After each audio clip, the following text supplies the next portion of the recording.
boa tarde, seja muito bem-vindo e muito bem-vinda. Estamos começando aqui mais um dia do... We are in the second day of ESAT Experience Live, and the topic is the power of innovation.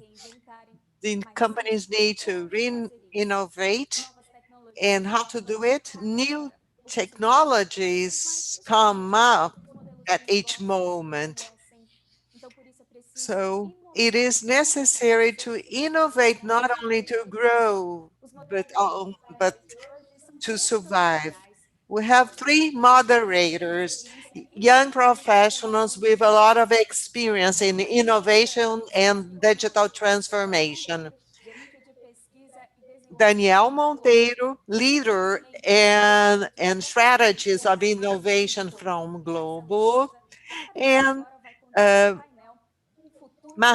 Nascimento from SET, and Marcelo Souza is the director of OTT products at Globo and streaming services. He's an electronic engineer, but before passing the floor, I remind you that you can send questions through the chat too.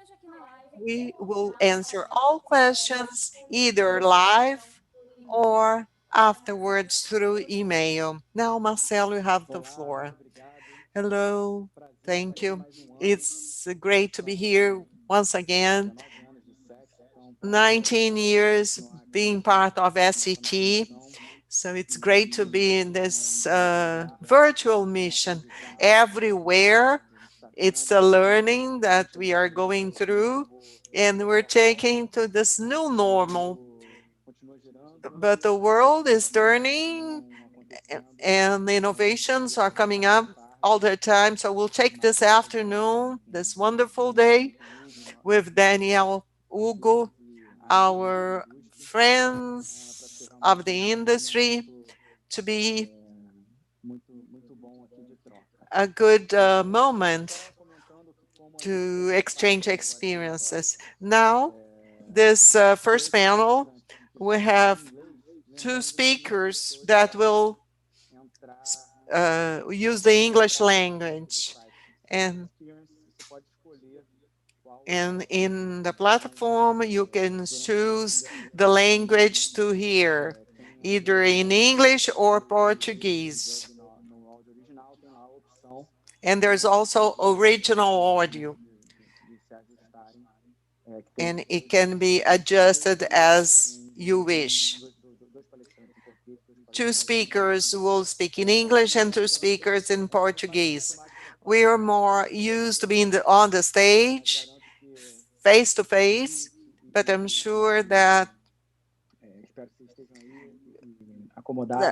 we are enthusiastic anyway.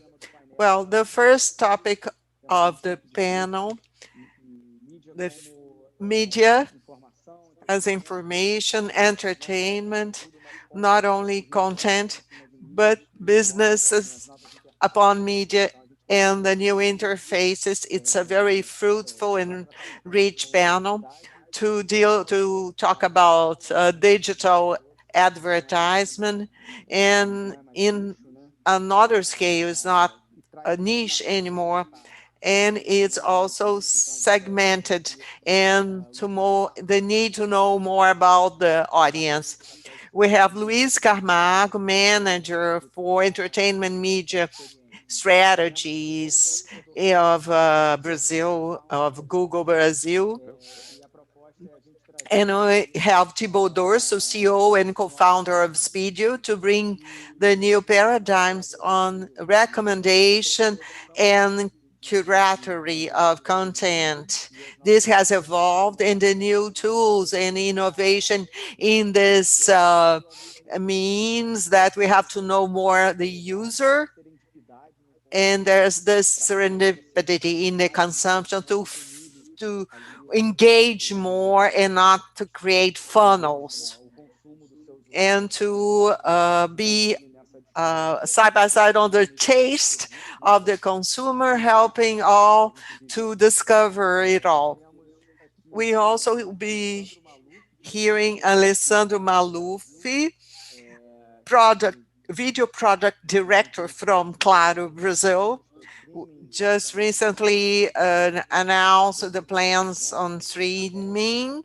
Will share the strategies, a major player in the market, and surely will help us talking about the recent definitions on streaming on Brazil.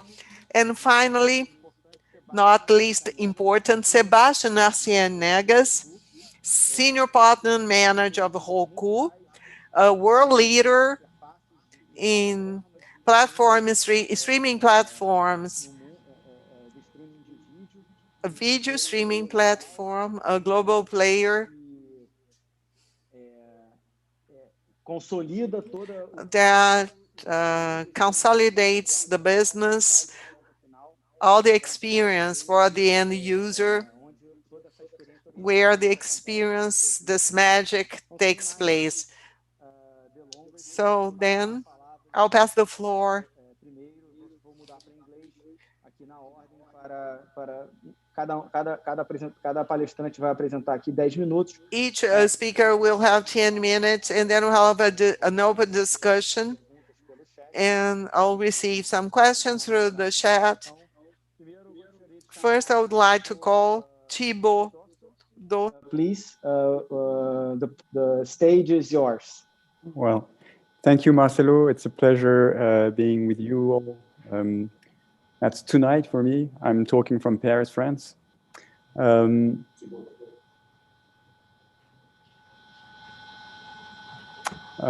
you all hear me okay? Yes. Yes, all right. So I thought I should introduce myself and the company, perhaps with a few slides, so that we can actually define what recommendation is all about. All right? Sure, perfect.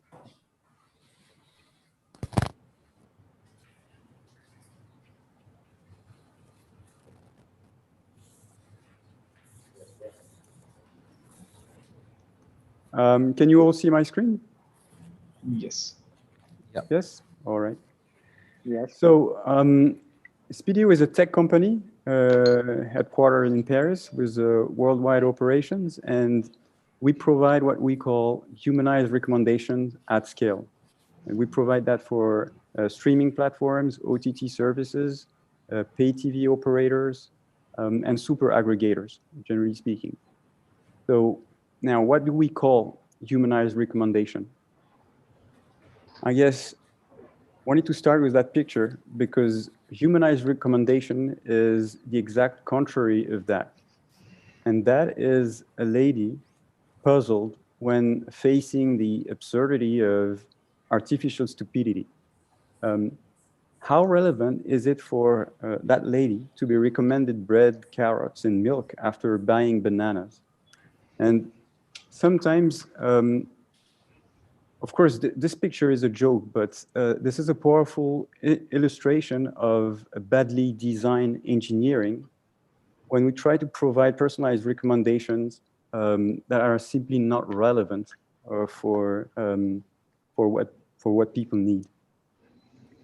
So, in fact, we need to define what is personalized recommendation. And personalized recommendation, if you ask what it is to movie buffs and to TV series aficionados, they will all describe situations that are, in fact, very close to what they were experiencing in old school video clubs. Stories of human interactions and stories of conviviality, which leads us to actually define humanized recommendation as engaging personal conversations that spark human emotions. And if you think about it, that's exactly what happened in the video clubs in the 90s. Old school situation, of course, not digital, real life, where you were actually going to the video club to share your experience, to talk about what you like, what you don't like, talk about it with your community, talk about it with the video clerk, and raise your curiosity out of emotional signals that are being conveyed through language. Which leads me to that last introductory slide, which shows the type of user interaction that we can build when we put natural language at the core of the system. If in the future, content curation in the future is going to be more and more the result of human interactions, well, our mission is to make sure that machines are going to understand human intentions the best way possible. What I'm showing here is a typical example of a UI where our customers are using semantics to make machines speak the real people's language. This is a system where the recommendation is designed in a way that every piece of recommended content is going to be explained and is going to be, and every recommendation is going to adapt to users' feedback. Here, you can see a user here, which is recommended content, The Rock, that movie here, because it's a mix of spectacular and suspense, which is the reflection of what that person likes. If that person says that he's no longer interested in suspense, or he wants to explore more about team spirit and creepy style narrative, then the recommender system is really here to make people explore every facet of interest and not just being trapped in what they usually like and what they usually watch. We'll probably have more opportunities to talk about that concept of serendipity, but I'll leave the mic to all our other panelists. Thank you, Marcelo.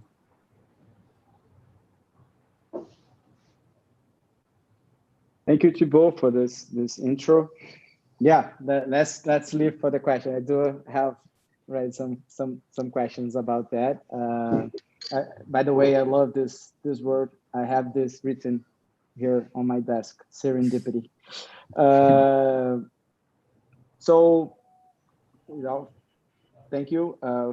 Switch back to Portuguese. Então, nosso próximo panelista é Our next speaker is Luis Camargus. He's in the stage. Para apresentar sua introdução e depois a gente bater Para papo. fazer a sua apresentação e conversarmos. Thank you, Marcelo. It's harder to be at a distance than present in person. And maybe soon we'll be able to do it physically. Thank you, and thank you, Thibaut.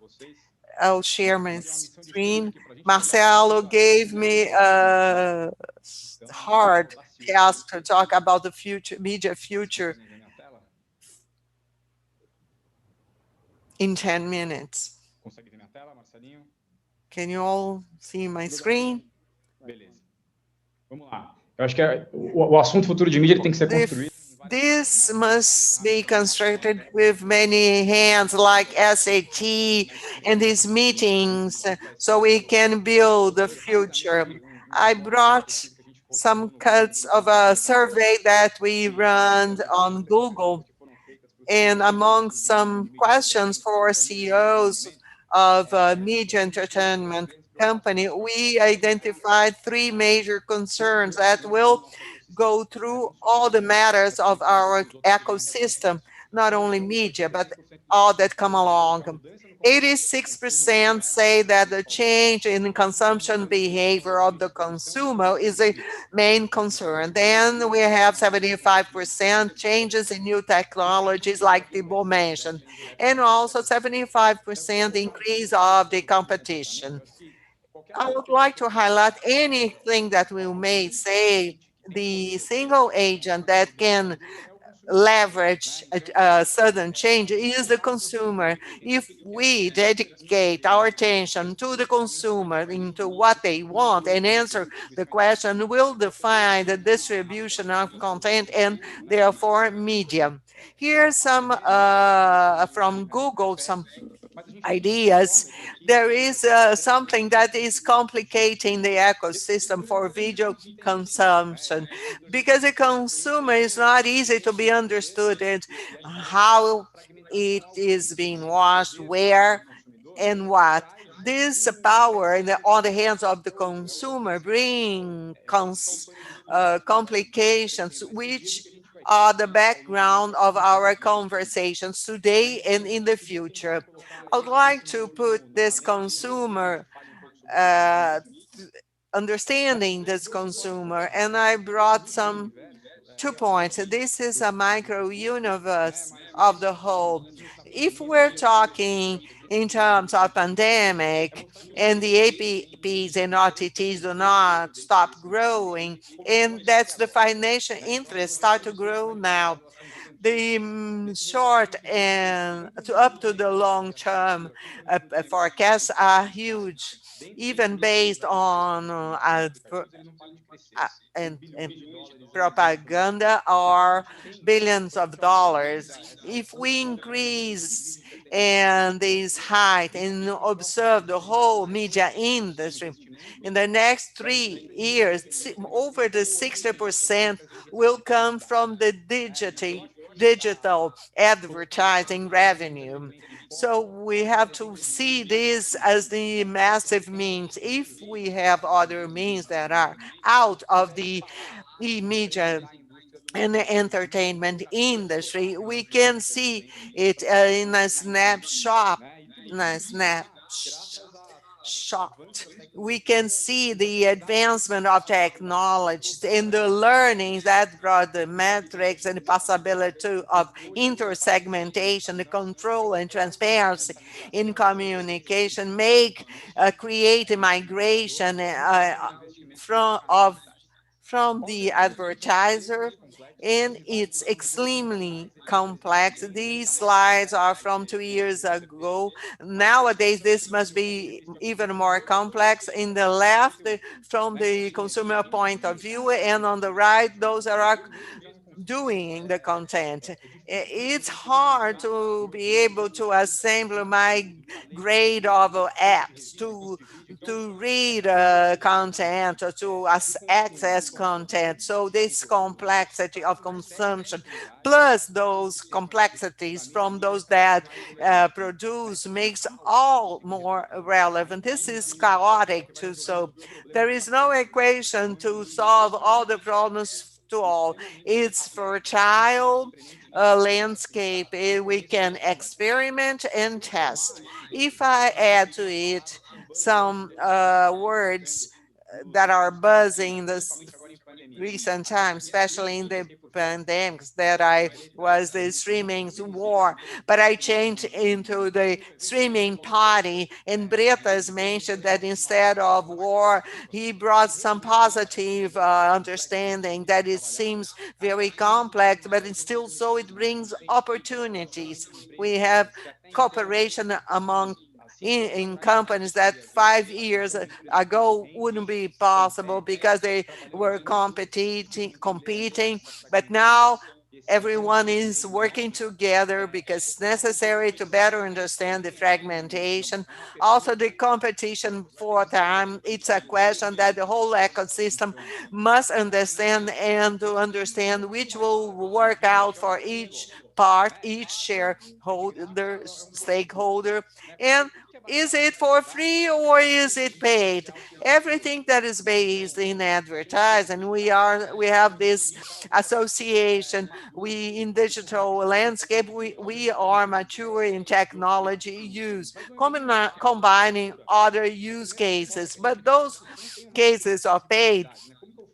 We don't have more space. How to create a revenue line that is not only the subscription that will reach the media goals in the industry. It's we say product placement, but we see this closeness of new media formats in the content, that the streaming subscriptions are growing more and more. We have to think how we will create media opportunities in this ecosystem. And not the last one, but the it's to show that there is change in consumption, a lot of technology and internal and external competition. It's a click away from you. I have too many or lots of options for us consumption, and this must be worked up properly.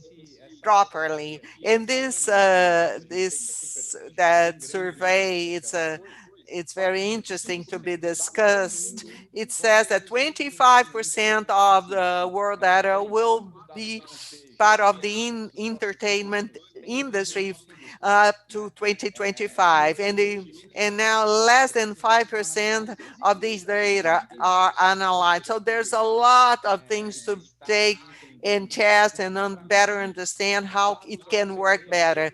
Data goes through everything, not only industry, media entertainment industry, but it goes through health, education, and must be the trigger point, the starting point to do it. And many companies are not prepared to do it, and we must review this agenda in terms of short, medium, long term. This is the futuristic slide. Working at Google and as the major partners and advertisers, and working and looking abroad, there are four major topics that can help understand the future of the medium. And the first one is to be a data-driven market. It's solid, it's robust. We have a high level of maturity, but as Marcelo mentioned, the scale, massive environment like TV lacked all these technology and metrics apparatus to work with the second device, to work with tailoring it one-to-one, or called hypersegmentation. It's possible to segment advertisement in the break of a batch, and it's possible to do it with data and segmentation. Hypersegmentation will go along. One cannot exist without the other, transforming it themselves the whole way. But it's how we can start discussing the future of the media and how it can stay sustainable. Media of media of the future, it's especially in the subscription platforms. Content is of the ad is part of the storytelling. Globo is doing this with mastery. Everyone is has to be congratulated, because there is Netflix doing as well this activation of media inside the content. In more and more, there is collaboration of this media communication inside the content, and also the smart text, and how to apply the power of the scheduled media with segmentation, transparency, automation, decrease of costs in this landscape. Is not only in Google's, but in other partners. We are able to segmentate in scale, and Google delivered in segmented ads one-to-one, and it is real. It's not mature yet, so this will bring more opportunities. And the fourth part is to be interactive and immersive, like Globo does. The digital homes that had the low power of segmentation, but gain another meaning because of technology, interacting people that are on the streets, and immersive with augmented reality and virtual reality interaction with video games will help us to talk about where to media is going. This transformation is, and it's going to be a permanent state in our ecosystem.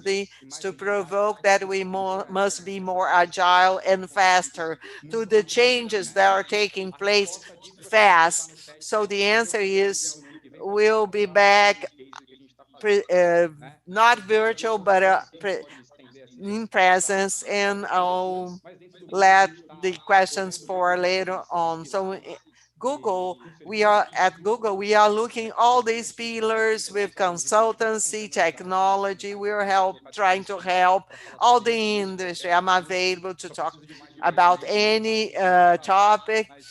I would like to thank and pass the floor to the next speaker. Obrigado aí pela contribuição. Thank you, Luis. Thank you for your contribution. Thank you for everything. This was amazing for digital media that we are following and with several opportunities. So now we are going to the next one. I'll pass the floor to Maluf to tell us a little bit of the future of distribution and how, as he showed us in the slide of what are the possibilities and the accesses and the contact points and media points. Every point is a media point. So let's listen to Maluf. I'll pass the floor to Maluf now. He will speak about distribution. So Maluf, please. So good afternoon to you all. Thank you, Marcelo and Seth, to be with you. It's a pleasure to be here. So going on, as Luis mentioned, the market is changing, and it brought us entertainment opportunities. And here in Claro,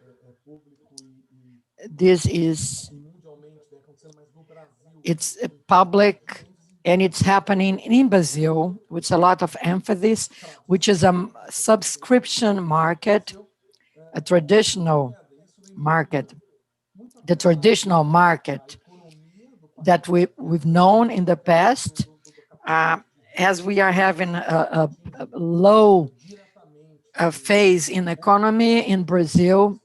So the audiovisual market, it's not in a good mood, but at the same time, it brought us several different options of entertainment and cheaper content. And we have this content explosion happening. And in our Claro situation, we are the leaders of the market and the leader in the market, subscription market as well. But we have to create a new value proposal to face the new market options using our network, our connectivity, and our mobile phone company as well. We want to invest in this capacity to create a new model. Is the connectivity together with the added value, added content, and we have to really modernize our model. It doesn't mean that people doesn't want the content they have today.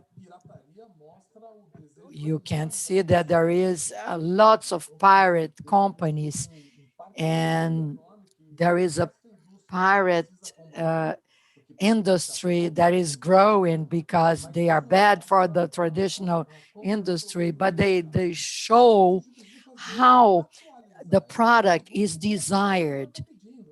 So we have to address what the consumer is asking.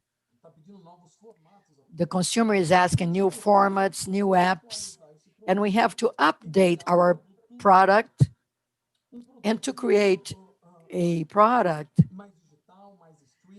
a more digital, a streaming product, more modern product to address all these needs and beyond video.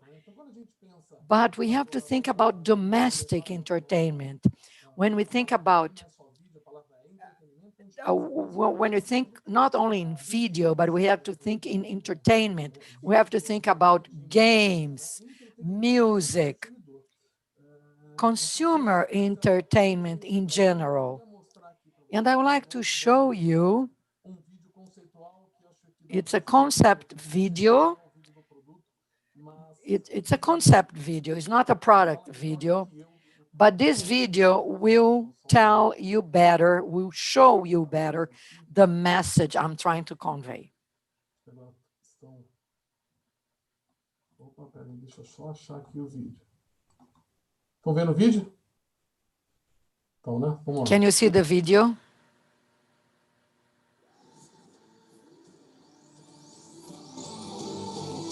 The best of entertainment in one place. Live TV, news, sports, more than 50,000 titles, where and when you want, replay TV with your apps,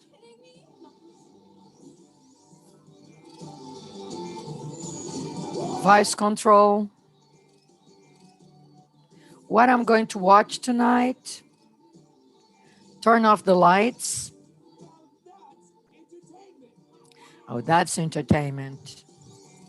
Live TV, streaming, cloud DVR, HBO, Netflix, Paramount, voice control, voice assistant.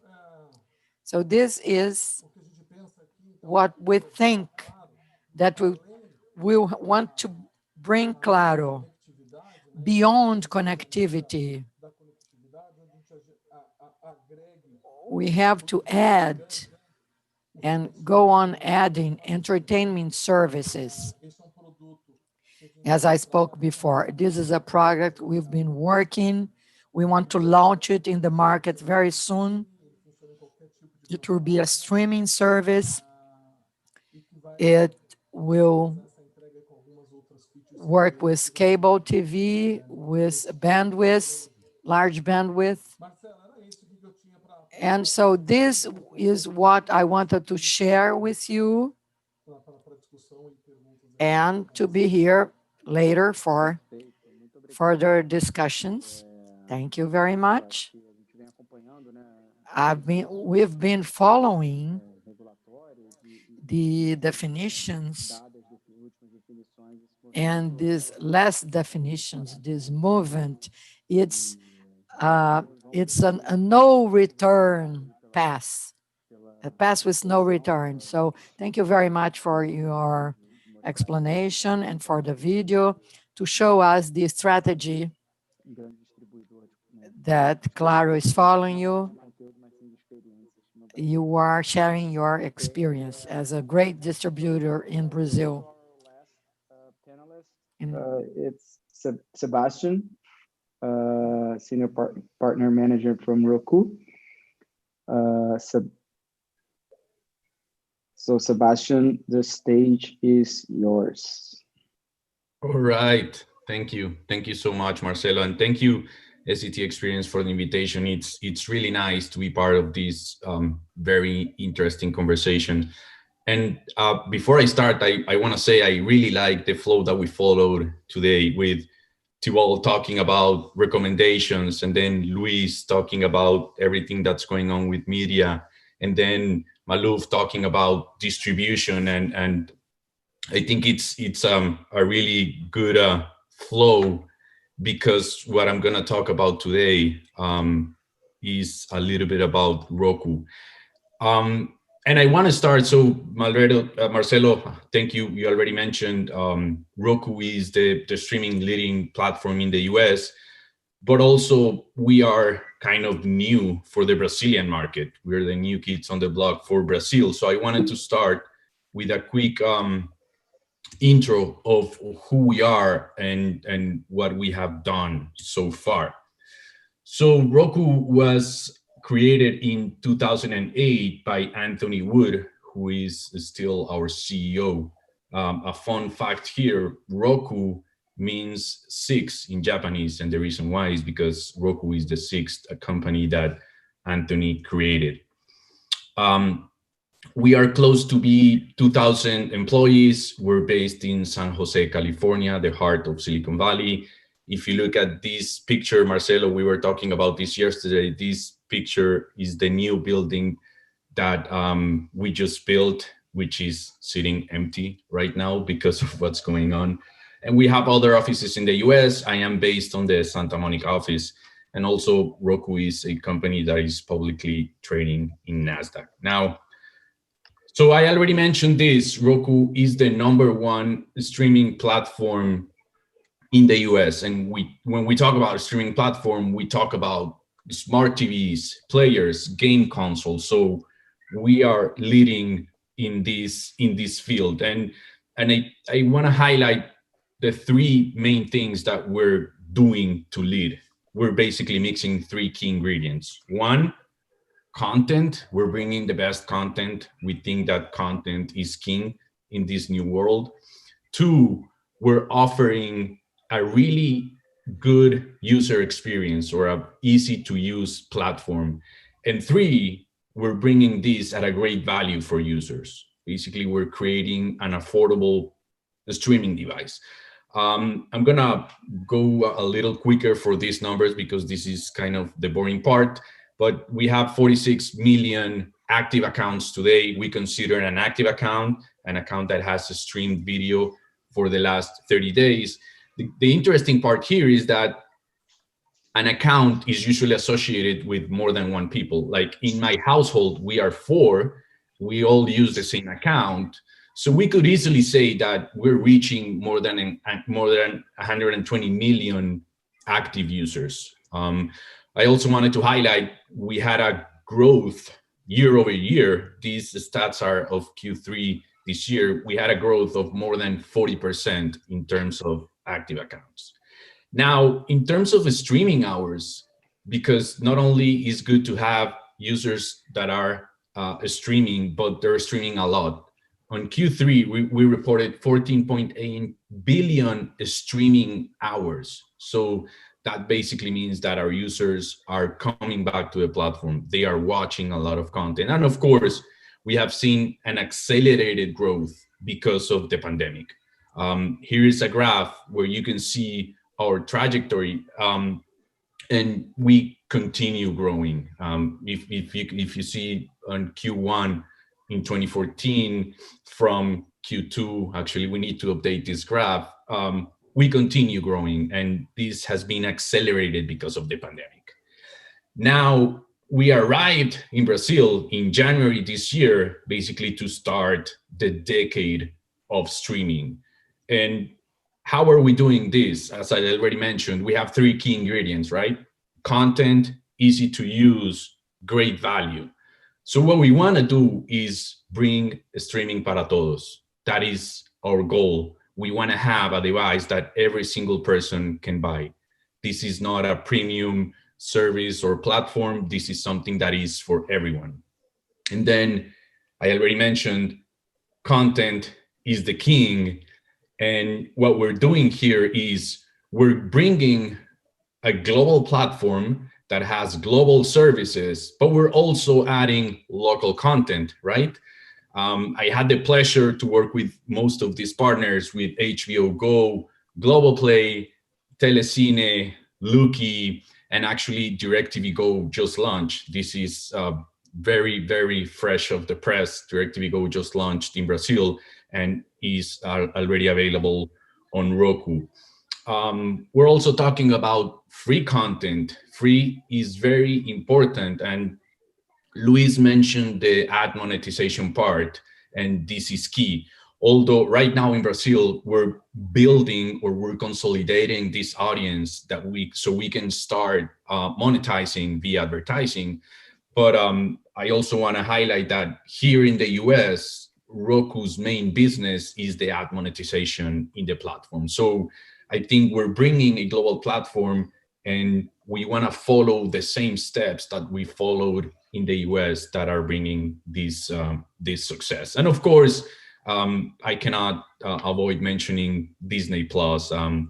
With just a couple of weeks launching, they're already at the top in terms of streaming hours in our platform. And this is entertainment, right? Yes, our goal or our main business is video streaming. But if you look at Spotify, they're also one of our biggest partners in terms of engagement. And then, so the topic of today's conference is the future of media. I want to concentrate on the future of streaming, right? And I would say that the future is here. We are already living it. We're seeing it. Of course, it's going to evolve, but we're living it. And I also wanted to mention the big consolidation that is happening in companies here in the US is basically showing us that the focus is on streaming right now. We see companies like NBC Universal launching Peacock. We see Discovery launching this new service, Discovery Plus. Disney Plus is a really, really big bet on the streaming world that so far has brought really good results. And also Stars Play, I didn't mention it in the slide before, but recently we had our annual developer conference or developer summit, and we had a panel, a really, really interesting panel, where we had people from DirecTV Go Latin America, people from Stars in the US, and also from Philo, which is a virtual MVPD here. And it was a really interesting conversation about how are they maximizing our platform. DirecTV Go, for example, launched in Mexico in March this year, and they have seen huge success because Roku is already kind of consolidated in this market. So they have seen a lot of success, and now they're betting, and we're basically creating this partnership just as we did with Globoplay. We're betting in Brazil now. We're partnering to grow together in Brazil, the streaming business. But in the case of Stars, it's really interesting because going back to the topic of distribution that I think Maluf touched, Stars is betting on distribution 100%. So they have a standalone channel or application called Stars Play, but they're also distributing their content here in the US through the Roku channel, or they're doing the same through third-party apps. So basically what they're doing is they want to make sure that they present their service to the users regardless of where. They want to get to the users. They don't really care how or in which platform users subscribe. They just want to reach them and make sure that they watch their content. So that was what I wanted to share. And I think now is going to be the interesting part, which is the conversation or the questions. So I leave it back to you. Yeah. Thank you, Sebastian. Yeah, amazing the numbers. Amazing the numbers of Roku stocks shares. And it's quite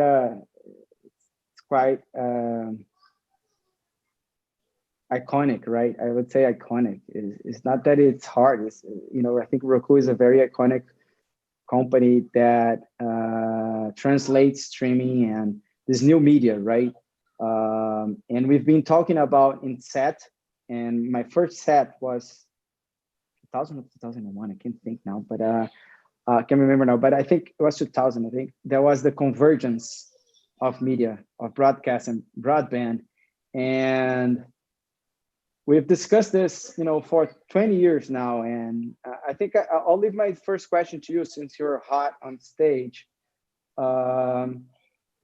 Did we actually got to this point where the user that has a Roku TV doesn't actually really know where the content is coming from? Have we reached that nirvana, or is still some experience, some steps to go?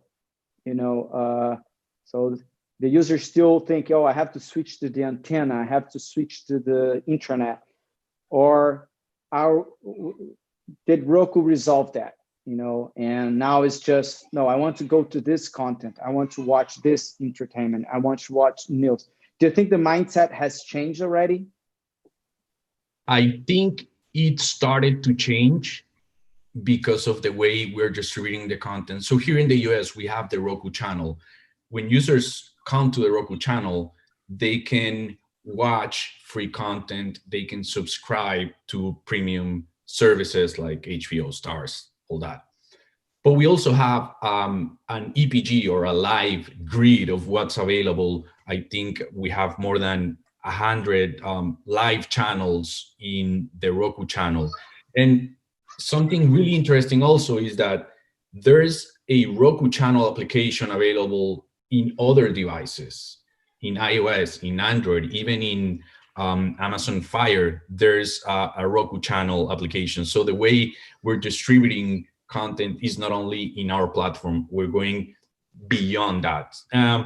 Now, I also think, so talking about Disney Plus, for example, it was huge. It was an amazing launch, what they did. Of course, they invested a lot on this, not only on the old platform itself, but also in the marketing. Basically, they covered the city of Los Angeles with billboards right before the launch, right? And this is something that users really want. Like, they want to watch Disney content on Disney Plus. So users are still looking for content that they know and they're aware of, but they're also looking for free content, or they're looking for new content that they haven't watched. So I think short answer is it already started, but I think there's still a lot to do. Yeah. And switching, another question that we arrived here, thanks, Sebastian, to Maluf. Maluf, chegou uma pergunta aqui que tem a ver com essa questão de uma certa, mix, não chega a ser uma confusão, mas uma associação mental de que o streaming e o ao vivo são coisas diferentes, né? Ou seja, que o streaming mata o ao vivo.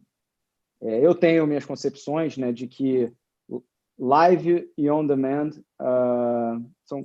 não são antagônicos, são complementares, mas eu queria te ouvir, eu vou fazer a pergunta aqui como chegou, do Paulo Santos. Inelegível aumento do consumo de streaming do vídeo a partir da pandemia. Vocês acreditam num futuro breve, o formato linear de exibição de conteúdo da TV vai morrer? Então, deixo essa para você comentar.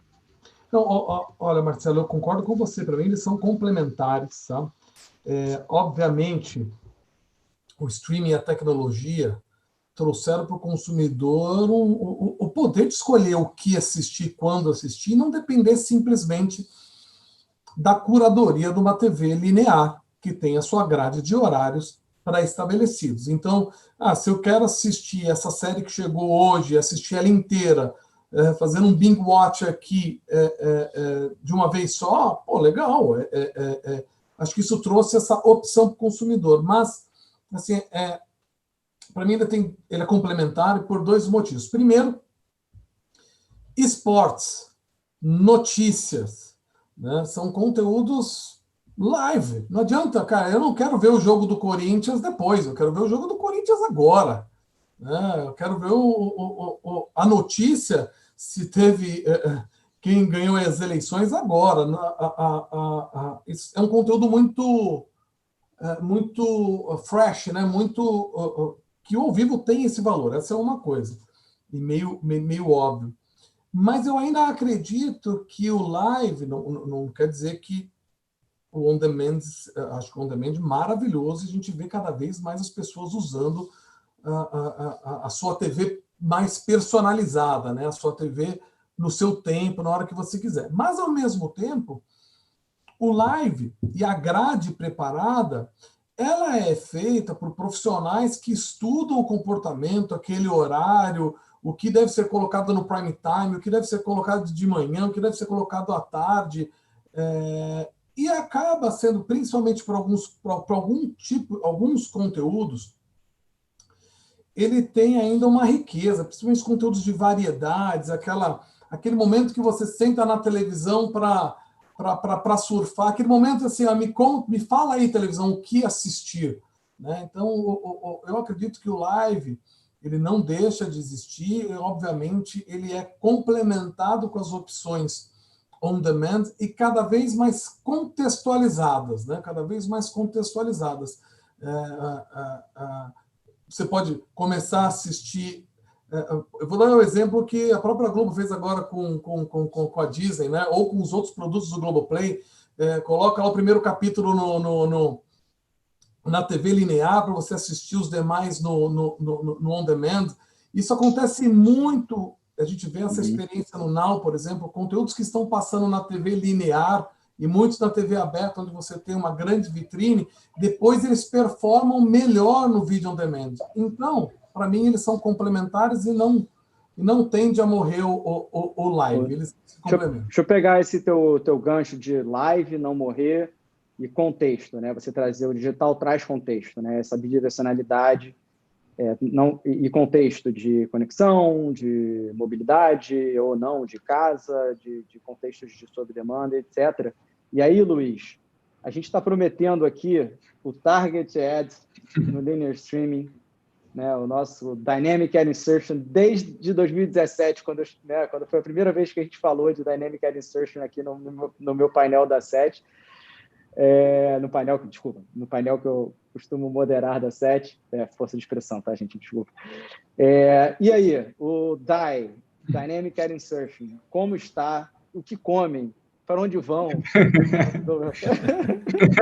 Aqui no Globo Repórter. A gente tem que fazer aqui no Globo Repórter. Acho que pela história que a gente está construindo, dá para criar até uma minissérie ali no Globoplay, cara, e contar até a concepção dele, viu? Se eu te desafio de 10, agora você tem 2 minutos para responder essa pergunta, para fazer uma última pergunta para o Tibor e a gente encerrar. Vai lá, diz aí para gente como é que está essa história. Realidade, né, Marcelinho? Eu acho que a Globo, inclusive, verbalmente vem falado aqui no Brasil, né, vem falando sobre a capacidade que vai existir dentro do ao vivo, do streaming no ano que vem, dentro do Globoplay. Né? Isso é uma realidade lá fora. Né? As eleições desse ano, 24/7, dentro das TVs conectadas e ambientes que estão conectados, hoje já servem publicidade segmentada. Né? Eu estou falando pelo Google, existem outros players também, mas vai com CBS, TV Azteca, tem alguns players e alguns eventos acontecendo as we speak, que usam o poder de segmentação no ao vivo.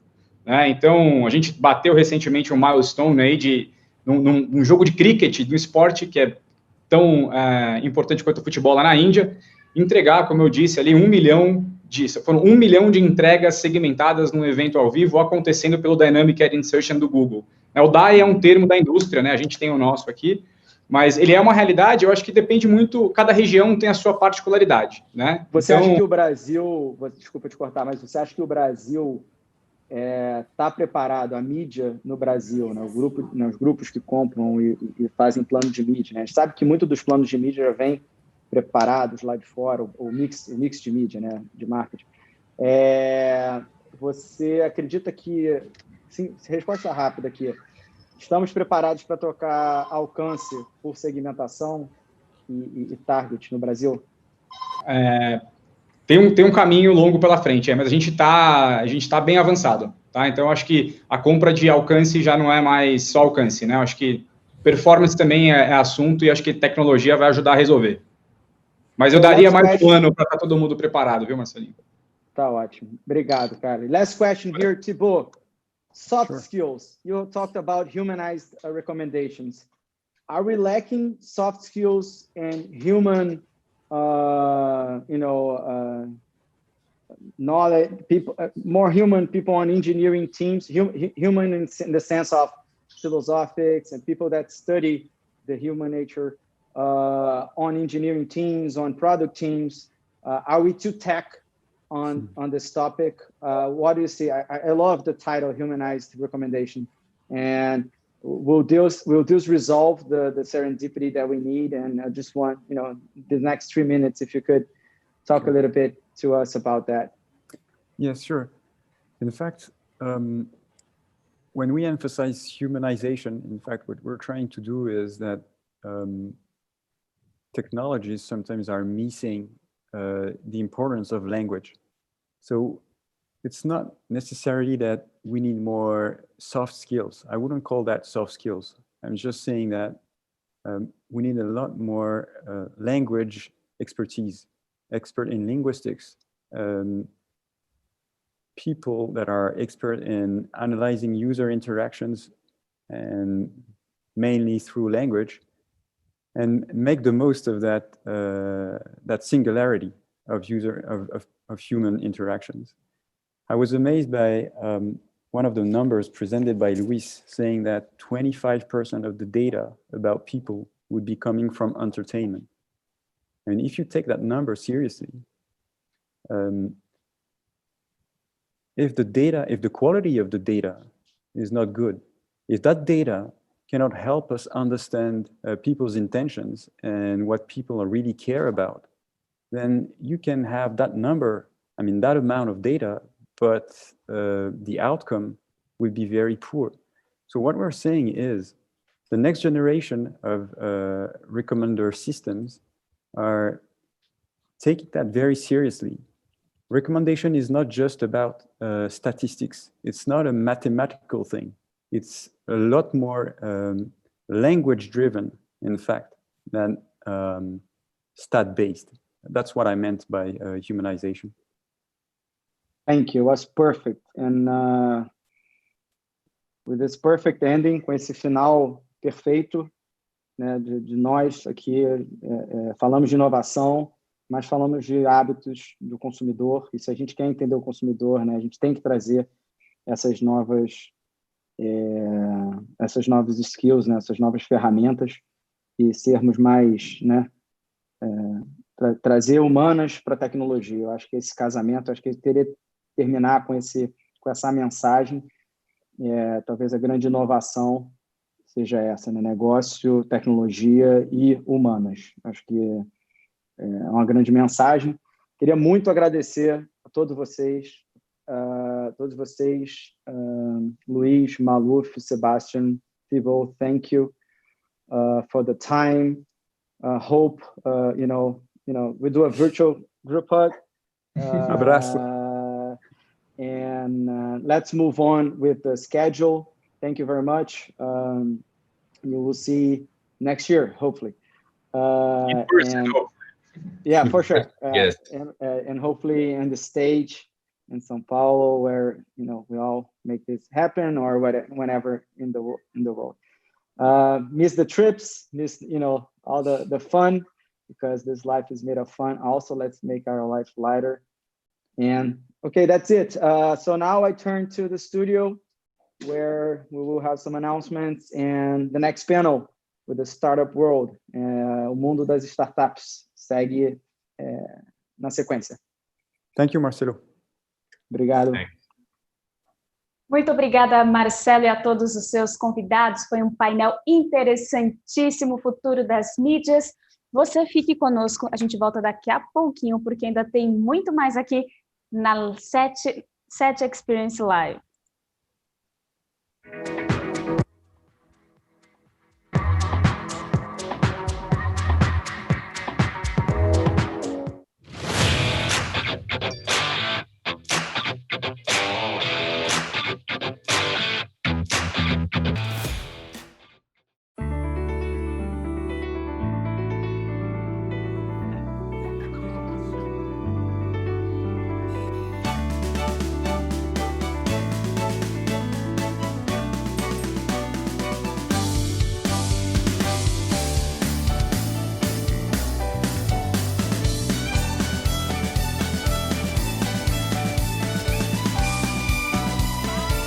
Embratel, vamos criar juntos o próximo nível.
Estamos de volta com o Set Experience Live e o tema de hoje, o poder da inovação.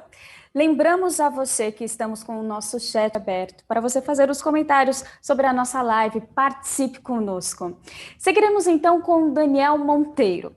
Daniel é engenheiro eletrônico e um apaixonado por novas tecnologias e gestão da inovação. Na Globo, lidera um time criativo que realiza pesquisas e projetos, principalmente nas áreas de inteligência artificial, realidade virtual, computação, internet das coisas e outras mais. Daniel Peter Diamonds, empreendedor e futurista, que você certamente conhece, pois como você é um amante das startups, já publicou 22 títulos e agora é com você. Olá, pessoal. Boa tarde a todos. Bom, hoje em dia, quando a gente fala em inovação, né, claro que a gente pensa em tecnologias disruptivas, né? Mas hoje em dia, nesse ambiente onde tecnologia e negócios andam cada vez mais juntos, né, as startups têm um papel extremamente relevante. E não é só pela tecnologia que as startups trazem, né, mas também pela agilidade, pela forma com que elas trabalham, né, pela forma de pensar, pela cultura. Então, nesse painel agora, né, que é do mundo das startups, a gente vai falar sobre inovação aberta, como que grandes empresas podem se relacionar com startups e usar essas startups para trazer novas tecnologias e, principalmente, inovação para o negócio. E para esse painel de hoje, a gente vai ter 3 pessoas ilustres aqui desse ecossistema de inovação. Vamos ter o Hector Guzmão, que ele é cofundador da Fábrica de Startups Brasil, o Merhad Moeini, que ele é Head de Business Development e cofundador do braço de mídia advertising da Plug and Play, lá nos Estados Unidos. E vamos ter o Bernardo Stefan, que ele é Head da Oito, que é a aceleradora da Oi.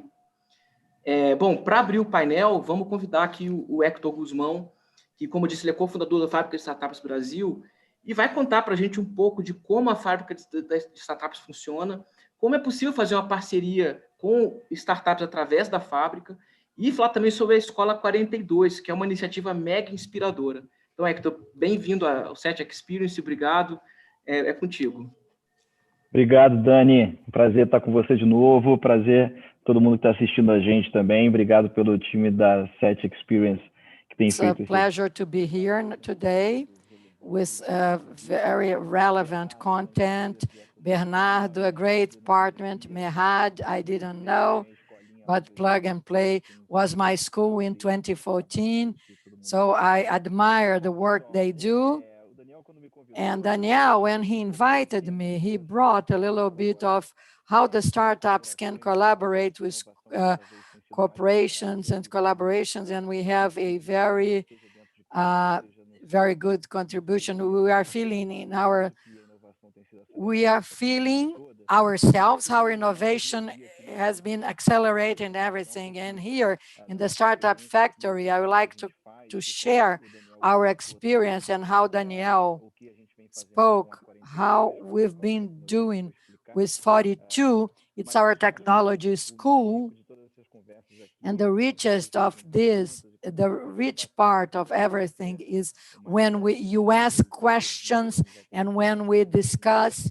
So I will be as fast as I can to leave more time for question and answers. So this is what I used to show you before the pandemics, how along the time the corporations that have been using this, we have the capital market, exchange market, and along the time, the average time of companies in SP 500, where, for example, in 1964, the company would stay 33 years as a leader of their segment.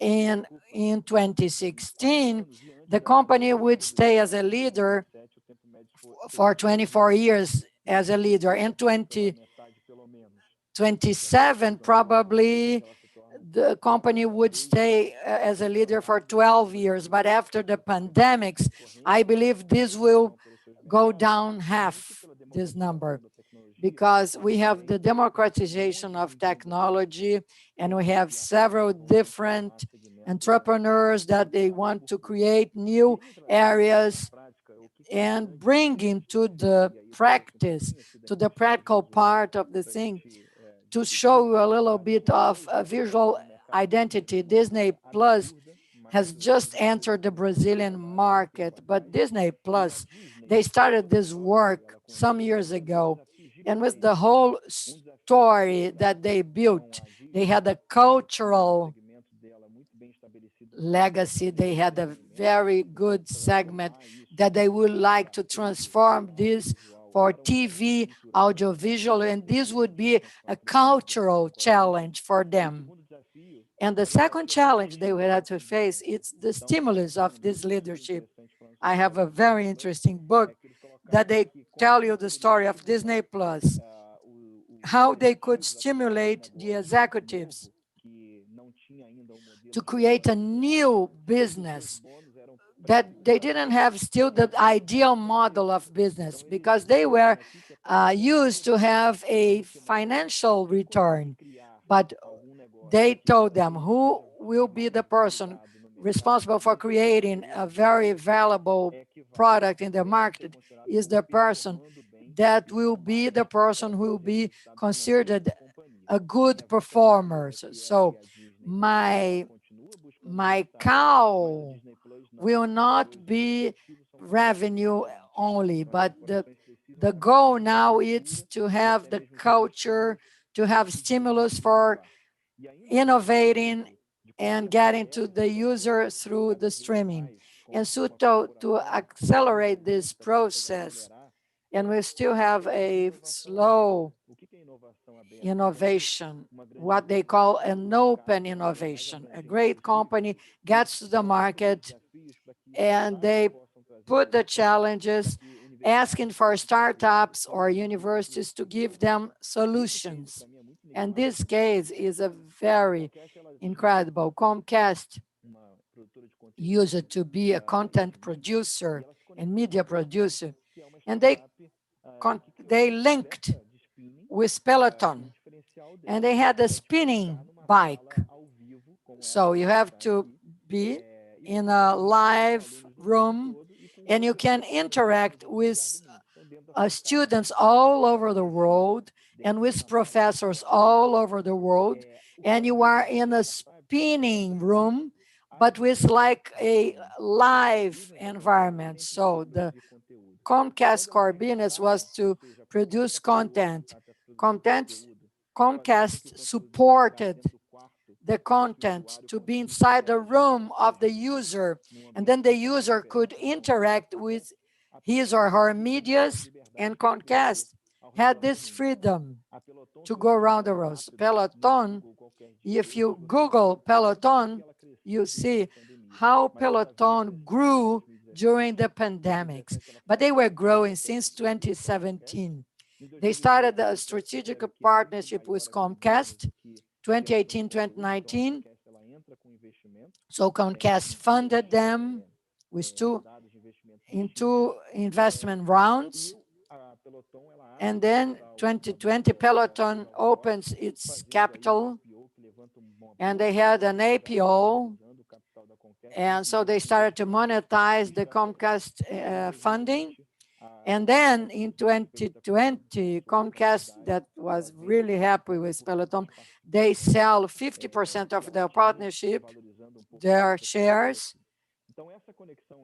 So this connection between Comcast and Peloton, and this is how to accelerate the process. We've been in Portugal in 2012. In 2018, we came to Brazil, but we connect great corporations with startups based in 3 pillars. And the pillars are cases. Disney, Comcast, we work with innovation culture. Remember Disney, there's no innovation inside your home. If you don't work with culture, we have to have an open innovation, as Comcast did with Peloton.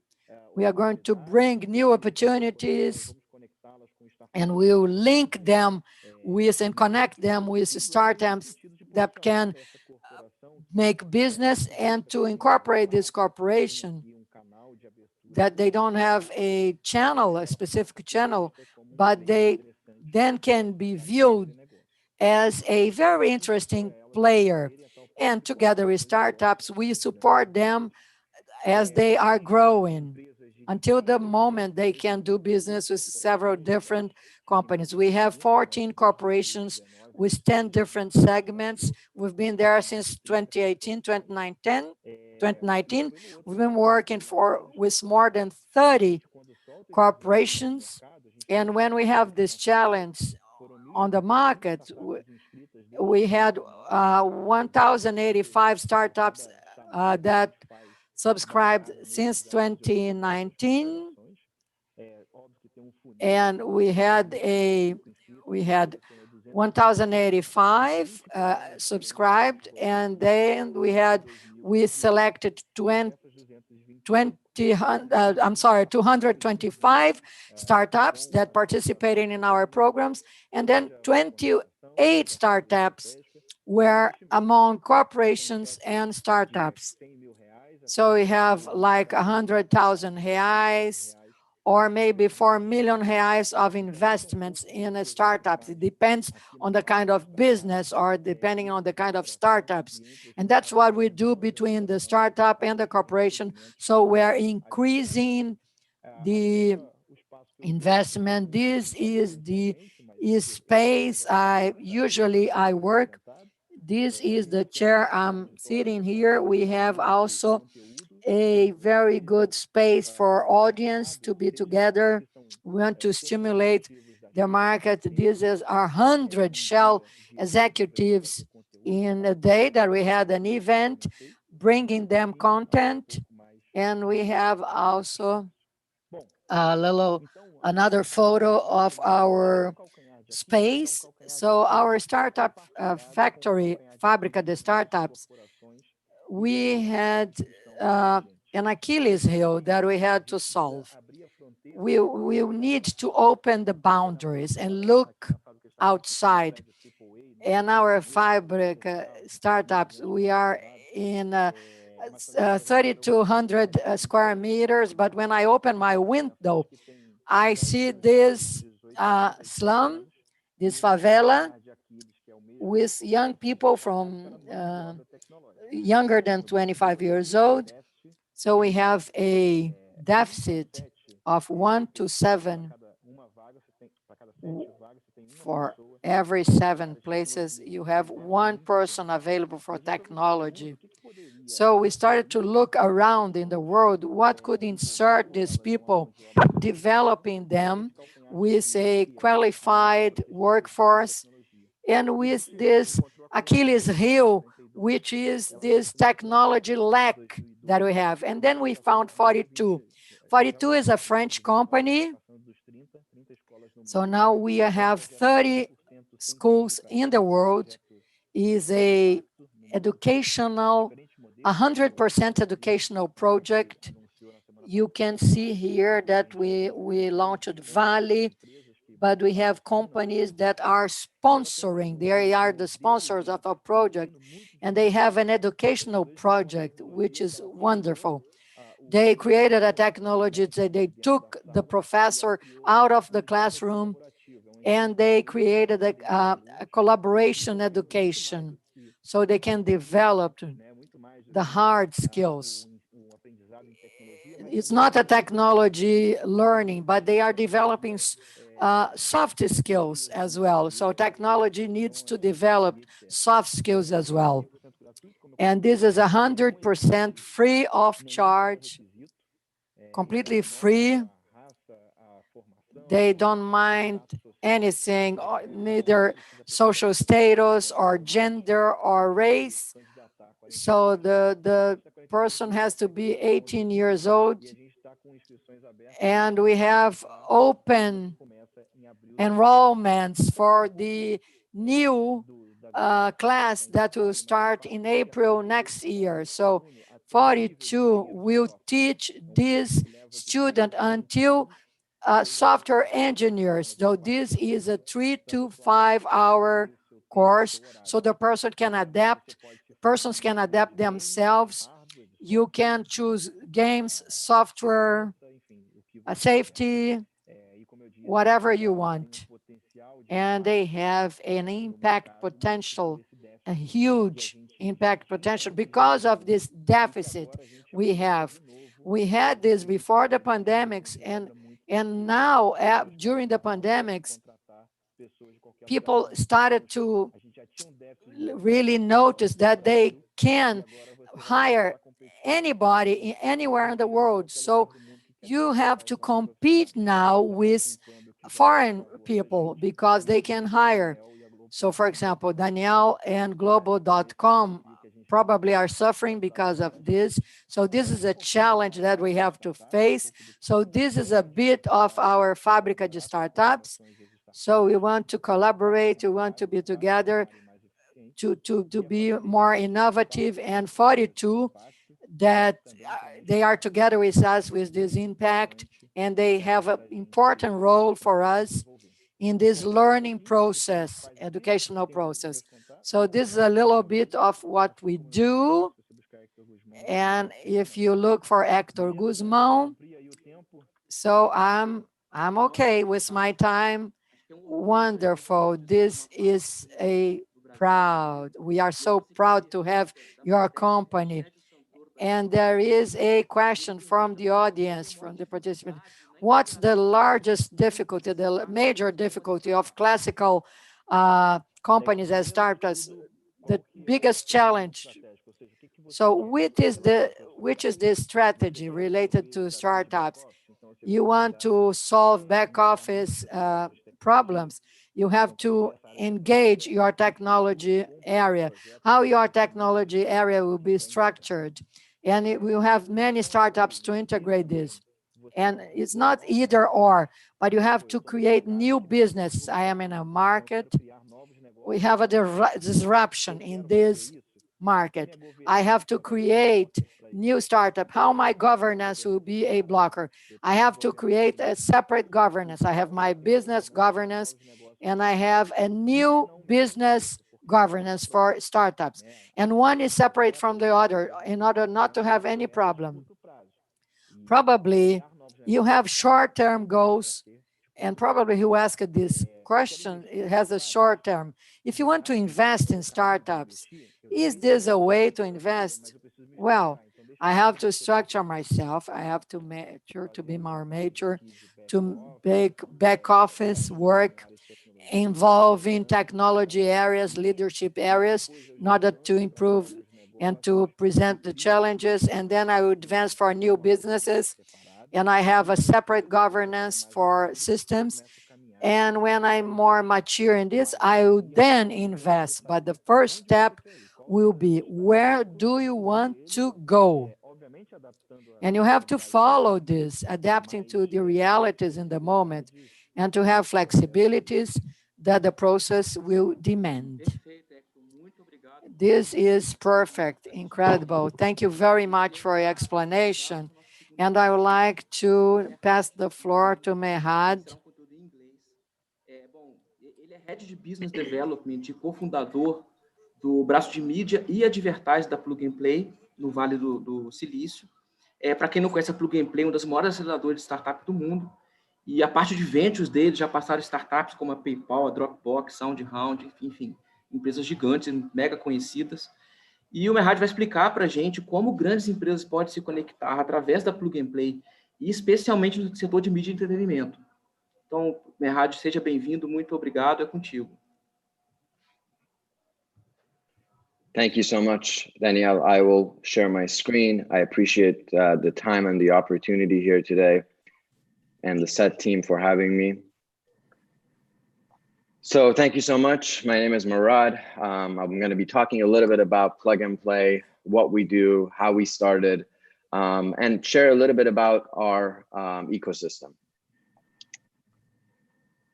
I'm the head of business development. As Danielle mentioned, I lead our business development in the media and advertising sector globally, and I've been in there from the inception of the media and advertising innovation ecosystem that started about 1 year and 6 months ago. A little bit about our history. I think it's wonderful to know for those of you in the audience. it dated back into the late 90s when the Amidi family, who started Plug and Play, specifically Saeed Amidi, who's the CEO, moved to the States in the late 90s, and they bought a lot of the real estate, including the University Avenue building here you see in Palo Alto, California.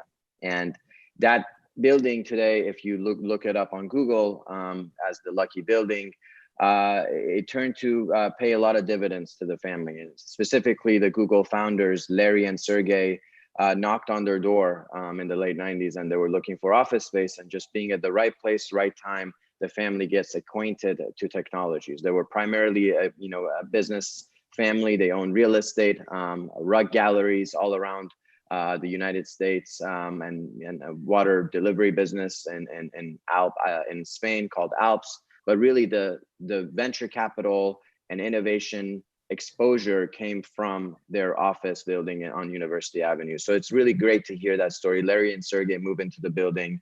Later on, the family happens to invest as an angel fund. There was no Plug and Play at the time.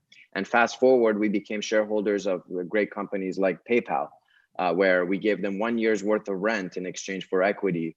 At the time, the family didn't really trust the business models as much, so they decided to give their real estate up for a little bit of an equity into these companies. So we got companies like Logitech, PayPal, Danger that we were getting affiliated with early on through this venture. And so Saeed and the family saw a huge opportunity to scale this to the next level. And so in 2006, we launched Plug and Play, a 200,000 square feet campus in Sunnyvale across from the Apple campus. And the idea was to connect with the brightest mind around the world and expose those innovations and investment opportunities to Saeed's amazing network in different corporations. There was a huge opportunity there, and the family realized it, and they wanted to get on top of being a part of the innovation and technology world. That's the segment that they were missing, and they thought that it could also fuel the real estate side of the business. So they launched Plug and Play in 2006 with the vision that innovation should be open to anyone, anywhere in the world. Our mission is to drive innovation by connecting brightest minds from our offices globally and bringing them together to identify new opportunities. And we have done that by launching 32 offices worldwide in 16 different countries. We have eyes and ears and venture teams in every different location to scout for different technologies and great startups in different sectors that we can connect to. Our innovation platform, it could be relatively a broad term when you say innovation platform, but really consists of 3 different buckets. Number 1 is our venture capital practice. We make over 200 plus investments yearly. Our check size runs anywhere from 50,000 all the way up to 300,000 pre-seed, seed, Series A investments. I will walk you through some of our investments in the coming slides. But primarily, we started it as angel investors, and as the family and the Plug and Play team really realized the potential of this, we decided to double down on our venture capital practice. Today, we have several funds. Our main fund is coming from the family office, so there's no evergreen fund, and check size runs anywhere, as I mentioned, 50 to 350. We deploy about 40 million just from the family office. Of course, we have LPs in other locations, including China, Europe, and around the world. Our corporate innovation platform allows us to connect with 400 corporate partners, including Danielle, Grupo Globo in Brazil, and other corporations in South America at the same time. So we connect with these corporate partners that we have in the ecosystem and within different sectors, and we really try to understand where their interest lies, with what business units we're working with, and connect them with the right innovations and technologies. And we also have a major component that we run, and that's the Accelerator Program. 60 different Accelerator programs that we run globally. For instance, for the media and advertising program that our team runs, we run 2 different programs, say one in the fall, one in the summer. And we really try to work with the corporate partners collaboratively to understand where the industry is heading to, what the trends are, and then going and scouting for those companies, which I will elaborate in a second here. A little bit about this all-in-one solution, what we like to call it. Sometimes people say Plug and Play, how do they help us? I mean, we're only interested in investment, or we're interested in innovation, we're interested in piloting our deal flows. Well, the truth is that we do it all. We do it for different reasons, for different partners, based on the use case and their objectives. For corporate partners, what makes it special is the matchmaking process, understanding where those interests lies, as far as where are the challenges, where are the opportunities, connecting them through our deal flow sessions that are private. They're curated session just under NDA for different entities around the world.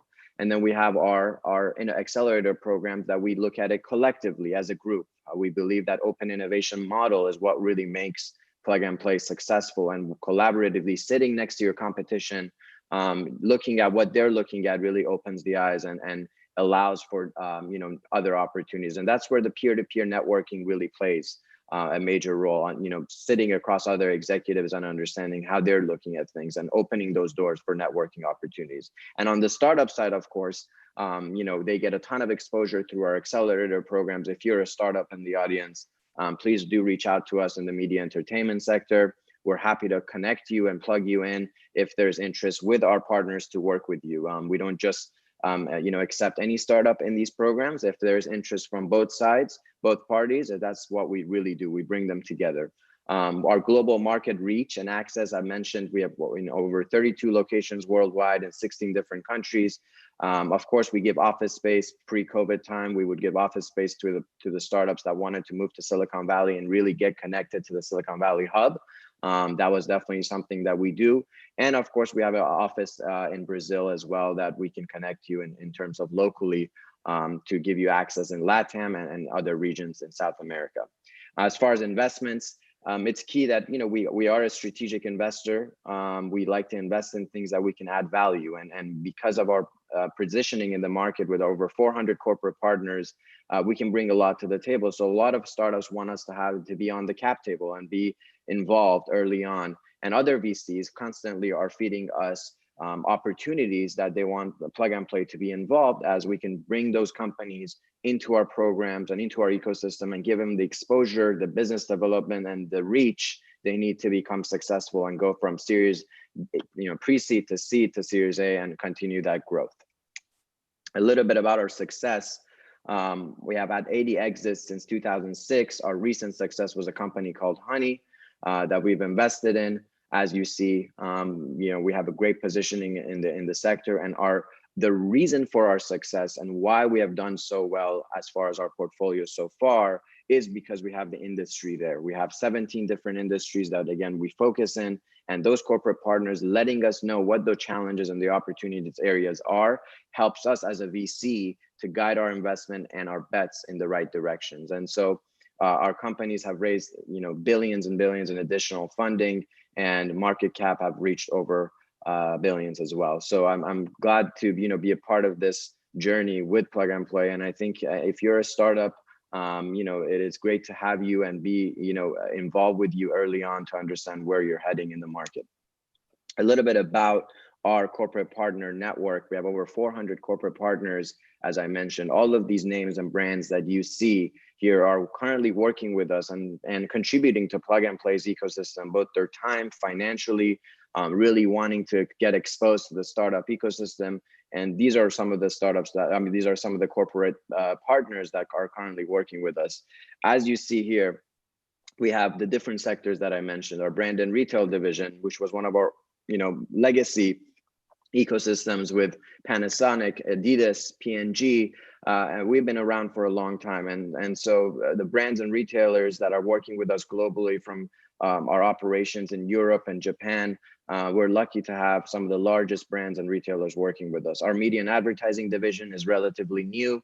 I will get into it about 1 year and 6 months. I'll give you the journey and how that started in the coming slides. But as you see, every partner here and logo that's working with us is working with us in that sector because they want to know more about that industry, and they want to be more involved in terms of innovation and technology. And so we have partners that are working with us in supply chain and logistics like USPS, and also working with us in media and advertising as they're interested in a focus area and challenge area that is tied to media and advertising. So we have partners working in different ecosystems with us, but we also have partners that are solely involved in driving that forward, like AMC Networks in the media entertainment group. But every partner, the use case could be different. Maybe it is for investments, maybe it's for just getting exposed to startups, and the innovation pipeline and journey for everybody differs. So wherever you are in that journey, we're willing to help and be a part of that with you. And so here's a little bit snapshot of our other partners, from Insurance Tech being one of our largest divisions currently, our mobility innovation ecosystem with Stuttgart, with Daimler. Today is the largest mobility innovation platform in the world. And really, we really take pride in the platforms we have been able to create in different sectors. So media entertainment, of course, is one of those that is growing fast, and I will give you a little bit of a breakdown in the coming slides. So a little bit about the deal flow sessions that I mentioned earlier. These are private sessions where we understand what you're looking for within a sector and really dive deep. We do about 120 deal flow sessions per month across our 400 corporate partners. You can imagine how many startup introductions we're doing every week and every month. The way it works is, our corporate partners specify a specific challenge, tech challenge or opportunity area that they want to see. Within a course of 2 weeks, we shortlist that to 15 to 20 companies, filter that to 5 to 8, and we then go ahead and schedule private 20 to 30-minute sessions with each startup. These are typically under NDA, one-on-one with the corporate partners and the startups. We take our time to really understand what the partners are looking for, and because of our reach and access to over 30,000 startups globally, and even if we're not connected to them, given our name and positioning in the market as a connector, every founder gets back to us within 24 hours typically. So we get to really connect our partners with the right companies in a very efficient, fast manner. And so the goal of that is to create partnership opportunities, create insights and a lens into what they could be working with, and investment opportunities or acquisitions, and hopefully white label products when it makes sense. And we repeat that over and over and over again. Now the use case differs from each partner. It could be that a corporate partner comes to us and it's interested in primarily investments and really expanding that horizon, or they're interested in to learn more into a specific industry and just do some regular R&D. But really that differs based on each corporation on a case-by-case basis. And this is the process. As I mentioned, it only should take 3 to 4 weeks from the date that we capture the focus areas of interest from each partner.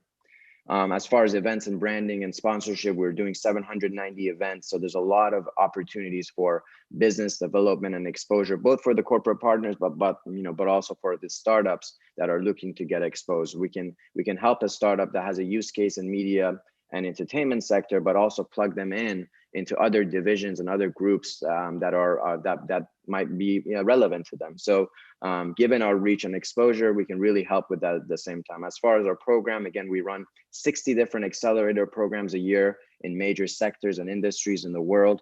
We have a 3-month capturing process where we understand what these corporate partners within each sector are looking for, letting us know what those focus areas are. We then go ahead and filter that down, and then we run a 3-month cohort, 3 months of really just engaging with the companies and really understanding if is there potential to pilot with them and work with them and so forth. By the time the startups get accepted into a 3-month program, chances are that they really have an opportunity to work with the partners within that ecosystem. That's because they have voted on them and they want to work with them. And that's why we don't just accept any company into the program if it doesn't make sense. There needs to be synergy from both sides. And so this is a process. Typically, we review over 500 companies that get applied to us or we're sourcing outside. Our partners then go ahead and have a voting system through our platform called Playbook. It's a proprietary platform of plug and play that we have created. It's a software. They get access to Playbook. Every partner gets access to that. And all of our startups have their profiles there. And so we aggregate all those, that list, and we share it with our partners twice a year where they go ahead and review this 100 list. And from there, we have the best 15 to 20 companies that get accepted into that 3-month program where we can help them, give them exposure and business development, and also bring other VCs. We have over 200 VCs in the ecosystem that could support them. So this is a typical process. Our anchor partners, which is a higher level of partnerships with Plug and Play, get to decide what those technologies focus areas look like. They get shortlisted, and then from there we accept the best companies into the program. Here's a snapshot of our platform called Playbook. It's proprietary, it's unique. I don't believe anybody else is doing this on this caliber, but essentially we try to aggregate all of these startups that we're in conversations with, keep tabs on them, really know where they're heading to as far as fundraising, as far as growth. And then we also have eyes and ears with our corporate partners. So we listen to what they have to say in terms of the, what direction the markets are going, the challenges and so forth. And they use this platform to review lists, vote on their favorite companies. As you see, there's a voting criteria. As we share collections to these companies, they get to really dive deep and make their voting here on this platform, which makes everything a lot more efficient and smooth for us. Our executive network is key. We have some of the greatest network in the world today with executives, from C-levels, from CMOs, CEOs, VPs of innovation, COOs, and so forth. So we have a lot of great people working with us to drive that change and be able to work with the startups to be able to plug them in when there is an opportunity. And we're proud of that, and we're happy to connect our partners with each other to facilitate that networking and growth, both personally, but on a business level at the same time. A quick snapshot of the media and advertising ecosystem. We believe the future of media and advertising will be automated, immersive, experiential, and measurable. And what we're doing is creating a platform here that has never existed and bringing the right minds together to drive that change that could really bring our vision together. Here's a snapshot of our progress so far. We started the ecosystem with Amazon. In order to launch a vertical within Plug and Play, you need the right corporate partners to believe in driving that change and work with the startups. It's on both sides of the puzzle, right? So we had Amazon that believed in this. We worked together, and we had partners like AMC Networks, USPS, Intango in Israel, Dentsu Aegis Network with their HQ in Japan, but they're the US arm that works with us. They work with every major brand in the world. The third floor, the largest pre and post visualization lab, and Levity Live. They own all the comedy venues in the United States. Globo, of course, Danielle, with one of the largest media companies in Latin and Brazil. And Mars, which joined us just recently, and InterDigital, a gaming leader, and that's working with us to enhance their opportunities with Plug and Play. So it's a quick snapshot. We're growing rapidly. If you are in the media entertainment sector and you're a corporation and you want to be involved, please reach out to me. This is just a quick snapshot of some of the focus areas we're working with. Of course, this is a little bit older, and we're updating this and gathering feedback from our partners. Streaming media, omni-channel marketing strategies, understanding attribution is key. Really understanding who the audiences are, from a cultural perspective, the demographic, and being able to tie that into real results and ROI. And so these are some of the things that we're working on. Of course, with COVID and everything going on, the leverage of experiential events and media, virtual production, deep fake technologies have been something that has been coming up time and time again with our partners, and understanding how to do things remotely and work collaboratively while being at home. It's definitely key. So of course, these focus areas always change. They are identified by our partners and us collectively working with them. But this is just a snapshot, and we think there's a huge potential here to dive deeper together with our partners. A quick snapshot of some of the startups that we've had in our programs or our cohorts with the accelerator programs. And we're pretty excited with the growth and level of reach that we've had so far. We have had some brilliant companies come through our programs, and they're on their way to, hopefully hit unicorn status, including Firework, which I've just gotten off the phone with their investors, and they are doing incredible. So I would like to conclude on a few last slides. Open innovation and why we should embrace it, right? And so this term, open innovation, was coined by Henry Chesbrough from the Berkeley School of Haas. That's not all the smart people work for you, and the people working with us understand that opportunity. They want to open the gates and really dive deep to get access to Plug and Play and the ecosystem, and we really believe in this in this vision that Henry put together, and he's very credible in the innovation space. And so the 3 phases of open innovation that we focus on is exposure and exploration, scouting and meeting, and diving into the startup ecosystem, creating value for our partners, launching POCs and pilots with a clear, defined objective, and helping our partners that are, say, legacy partners or wherever they are in this stage, transform their business culturally and really put innovation at the forefront. And we do this no matter what phase you are in, and within this 3 layers where we're there to help and accelerate you and get you to the next level. So I'm glad that I'm here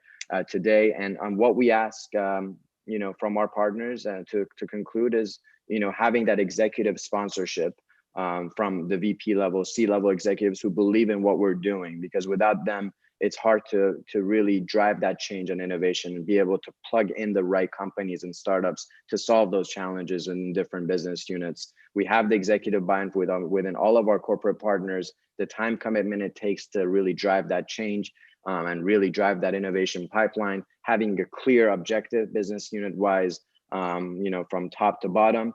And also all of our partners have a financial commitment to plug and play and working with us. So we are appreciative of what they bring to the table and having us be their dedicated team or an extension to their team, as I would say. Thank you so much. I appreciate the time. I hope this was useful, Danielle. And with that, please be in touch and let me know if there's any questions. My email is right there. You can find me on LinkedIn. I'm happy to share more about the partnership opportunities. If you're a startup, I will connect you to our venture teams as well to get you plugged in. Okay, thank you, Merhad. That was amazing presentation. Thank you very much. Thank you so much. Então, pessoal, thank you. Bom, gente, para fechar esse painel, então, vamos trazer aqui um case de quem implementou a sua própria aceleradora corporativa, né? Então, a gente tem com a gente aqui o Bernardo Head do 8. O 8 é a aceleradora da Oi, e ele vai contar para a gente aqui como que foi essa história e sobre o sucesso dessa aceleradora. Bem-vindo aí, Bernardo. Obrigado por estar presente aqui no evento da 7. Tirar o mudo do microfone, Bernardo.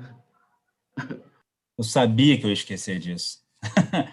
Vamos lá, obrigado, Daniel, obrigado a 7, muito legal estar participando desse evento e estar discutindo, né, junto com quem está realmente participando do ecossistema, como é que a gente pode trabalhar junto com as startups e como você comentou, né, Daniel, realmente é interessante que no nosso caso a gente tem uma iniciativa um pouco diferente, realmente a Oi resolveu criar a sua própria iniciativa para se envolver, né, com o ecossistema de inovação, e o 8 nasceu com esse objetivo, né, realmente ser um hub de inovação aqui no Rio de Janeiro, podendo colocar a Oi, né, junto ao centro do ecossistema para que a gente pudesse realmente estar buscando encontrar as melhores oportunidades, né, para estar trabalhando e explorando de forma conjunta com as startups, né? Então, vou compartilhar minha tela rapidamente com vocês. Now, share my screen with you.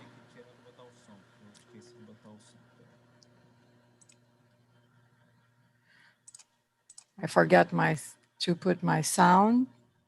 Okay. Vamos lá. So let's start now. Estão vendo, né? Então tá. You can see now. A gente está fazendo daqui a pouco 3 anos, né, de we have 3. We are in a building. E é muito legal que a gente... And we have this program, and we see that the corporations are waking up. We have a new innovation program. We have those universe of corporations. And we understand that corporations driver de crescimento, né, do seu próprio negócio. Seu negócio muitas vezes ele pode ser you can see that there is a new business that you can follow up, and we have to use the opportunities you need. We have incentive for this entrepreneurship opportunities, and technology is part of the DNA of this project. And align with these, we can see that there are several different segments that are waking up, they are creating, and they are associating with new business like plug and play and other kind of initiatives.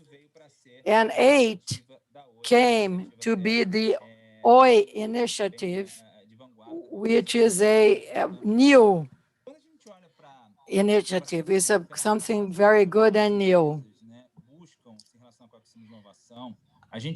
When you have innovation, for example, if you have the Harvard Business Angels, Harvard Business School Angels, they did a research together with corporations and how they were weighting this.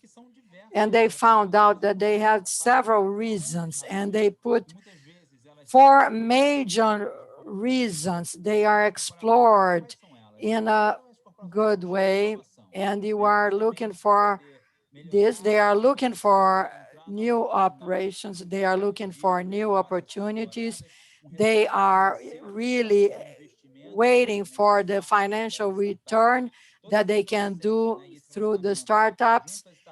And when they have these, when you are younger and you have the culture, and for example, they are feeding themselves, and if you have innovation, and these initiatives have the image of the corporation, and you have the marketing return as well.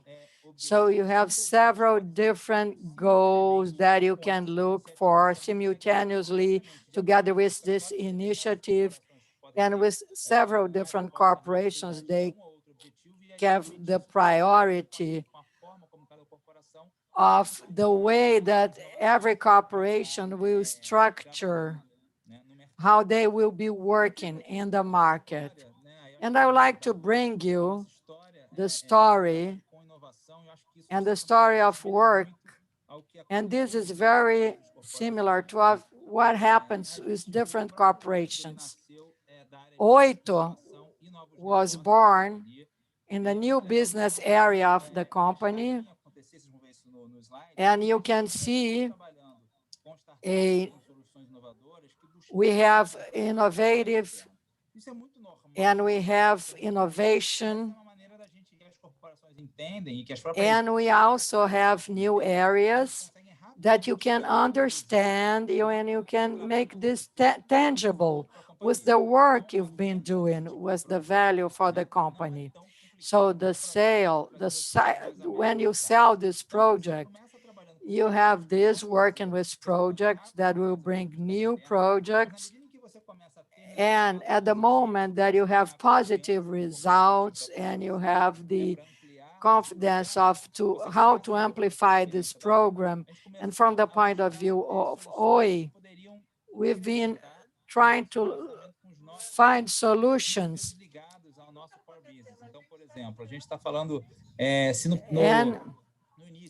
And the thing is, we have the process when we are generating solutions.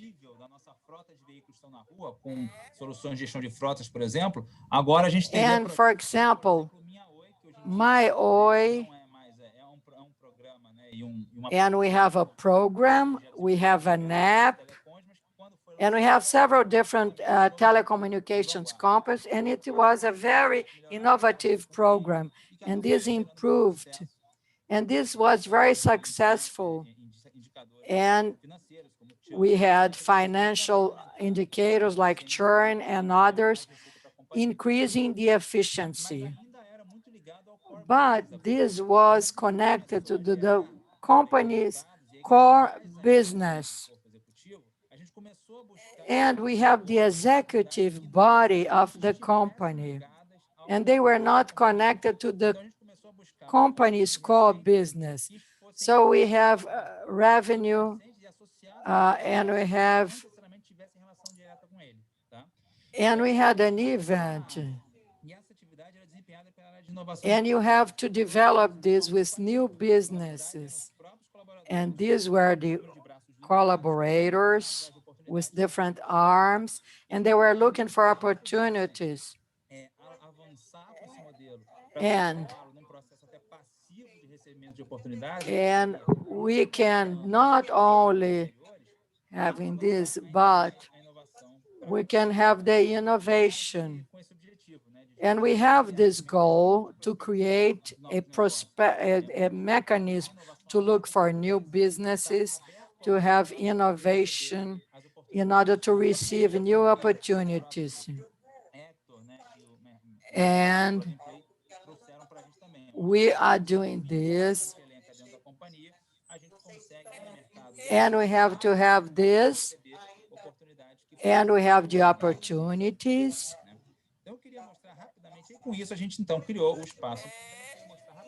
And I will show you quickly a video how it worked. You can see it here.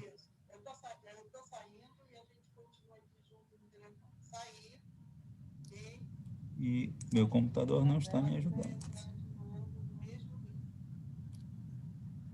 You can see the video now.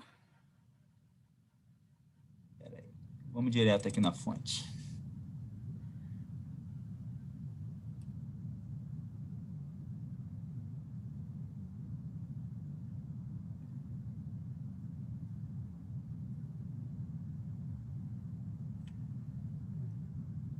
Problemas técnicos aqui, pessoal. Bom, paciência, vamos sem vídeo mesmo. Se o vídeo rodar em algum momento aqui, a gente volta. I'm trying to show you my video.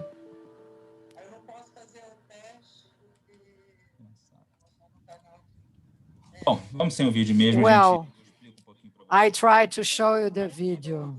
Dentro do espaço que a gente tem em Ipanema, a gente so we can choose.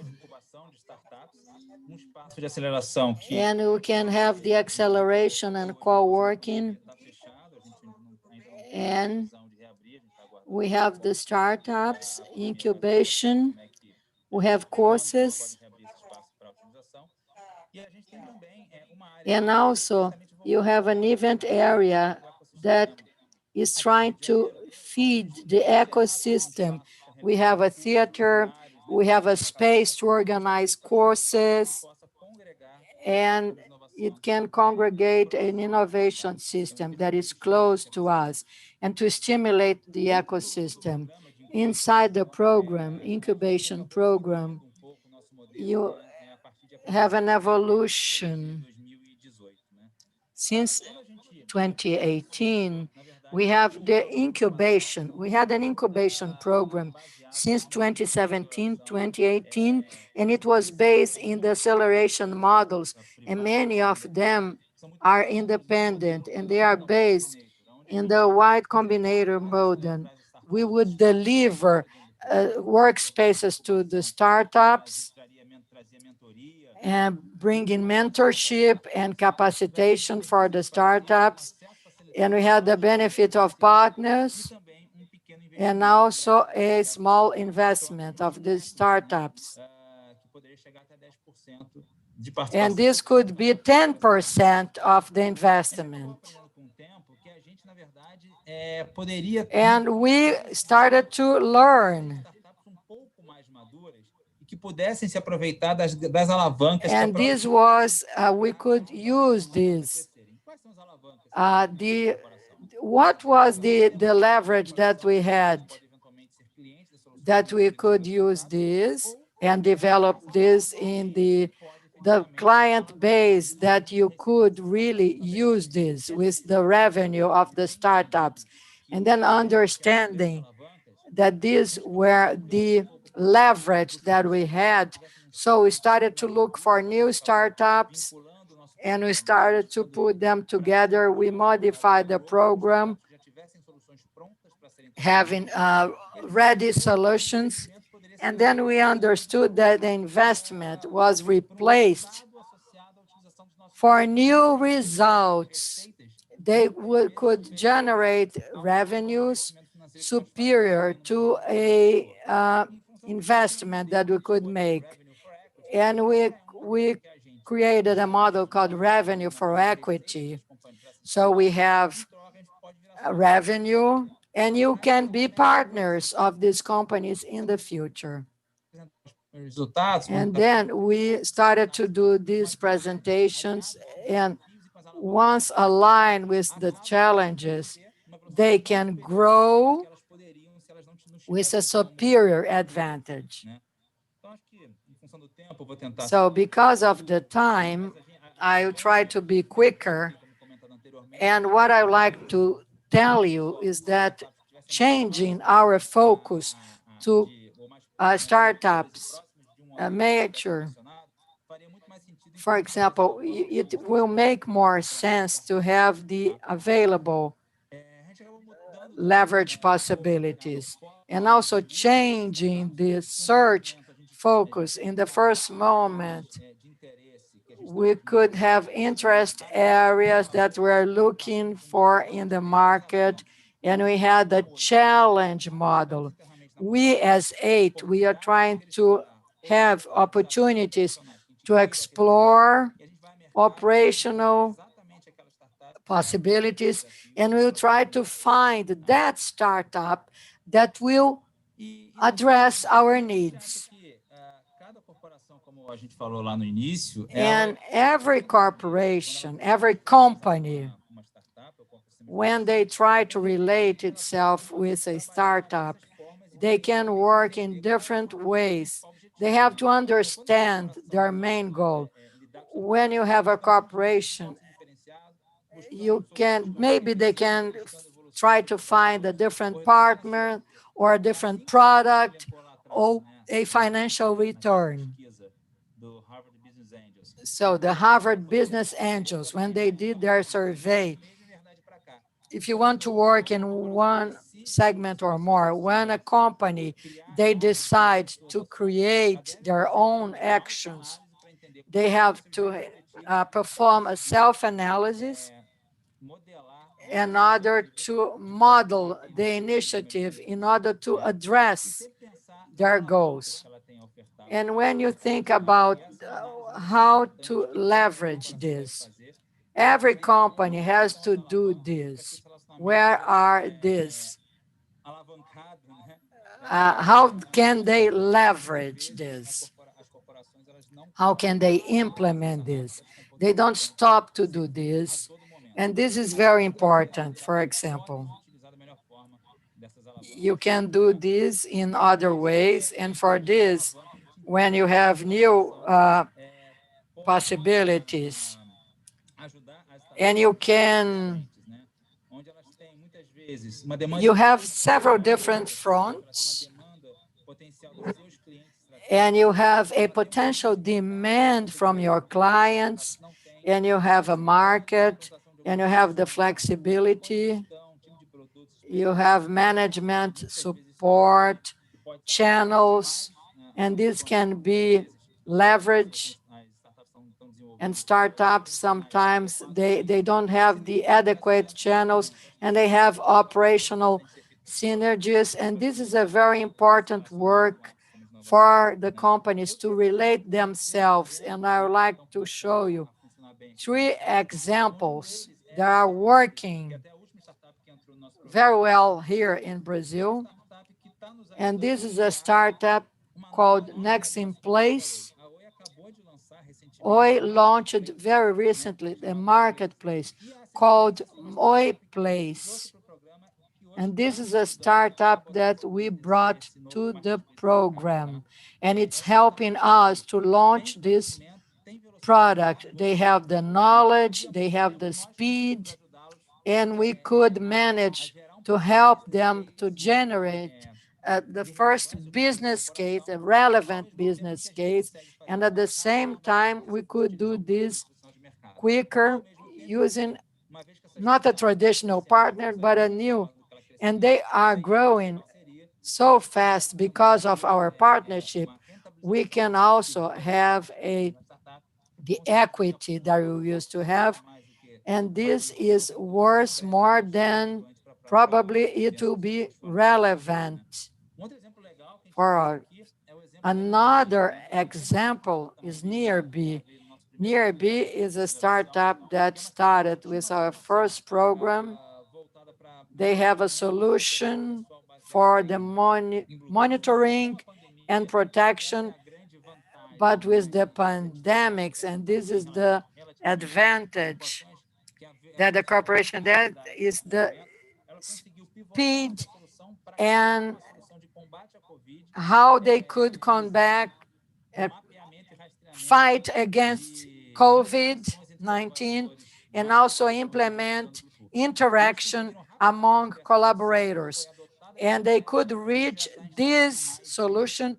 It was adopted by Ambev, and it's now installed in more than 30 initiatives in Brazil. So this was an opportunity generated by the pandemics.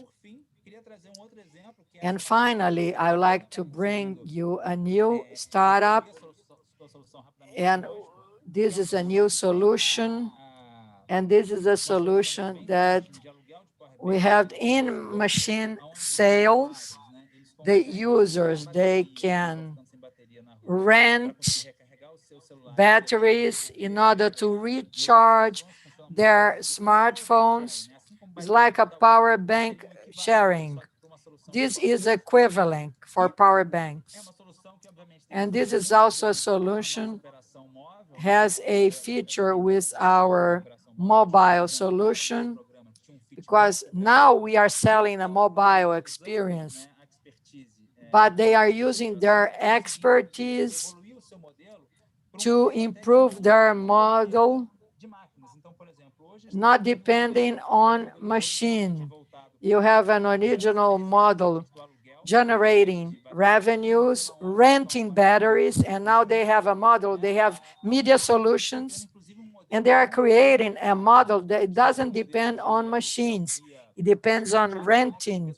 What it's physical people with an app that they can manage, they can rent batteries, so you don't need to have a physical machine, and they can grow very rapidly. So this media platform, these are 3 startup cases that they could improve their business models, their revenue models, and they are in a different place now. So I would like to end now. I will leave you my email now with you. So Bernardo, thank you very much. I would like to thank you very much as well. I thank Mihaj. And I would like, this was an incredible contribution. And so I'll pass the floor to Livia again. So thank you, Danielle. Thank you, everybody. We'll be back soon. Thank you.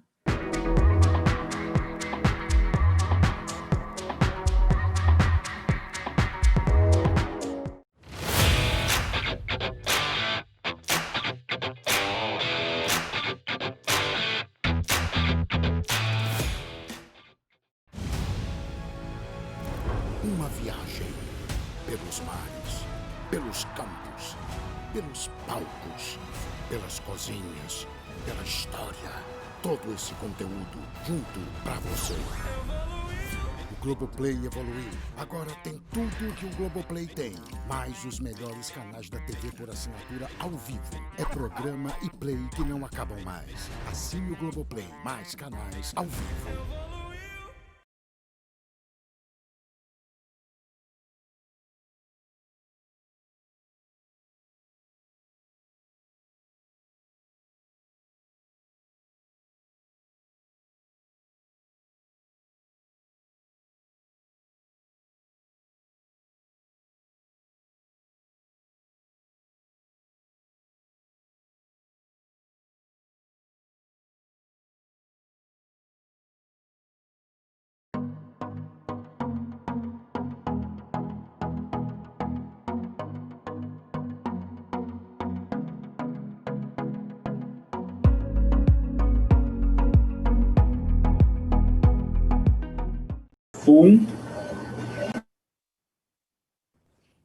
Estamos de volta com o Set Experience Live. Entre no nosso chat que está super animado, dê a sua opinião, participe com a gente, faça os seus comentários. O próximo painel será moderado por Hugo Nascimento, diretor de tecnologia da AD Digital e coordenador do grupo de trabalho da indústria 4.0 da SET. Hugo é engenheiro e tem 15 anos de experiência desenvolvendo projetos de Play TV, IPTV, DTH, TV a cabo em diversos países. O Hugo está presente aqui em nossos estúdios, então vamos conversar aqui. Hugo, seja muito bem-vindo. Quando nós analisamos as estratégias das grandes e pequenas companhias de mídia, sejam elas produtores de conteúdo ou distribuidores, nós percebemos que elas estão focando num único personagem, que é o usuário final, né? É o consumidor de mídia, seja entretenimento, informação ou mesmo educação. Então, eu queria te perguntar, por que é tão importante conhecer quem está ali na ponta da linha?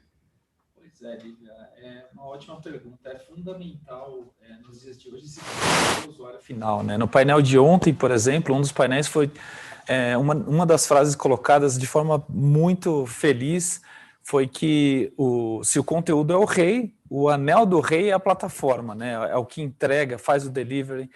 Conhecer efetivamente o usuário final faz com que você mantenha esse usuário engajado, mantenha esse usuário cada vez mais dentro da sua plataforma. Um dos maiores concorrentes hoje das plataformas, como já foi bem dito anteriormente, é o sono, né? Você pode ficar usando ali a plataforma até o momento que você desliga. Então, manter esse engajamento do usuário, manter o usuário ali junto de ti o tempo todo e fazer com que a sua plataforma seja relevante para o usuário final é um dos temas que a gente vai usar agora.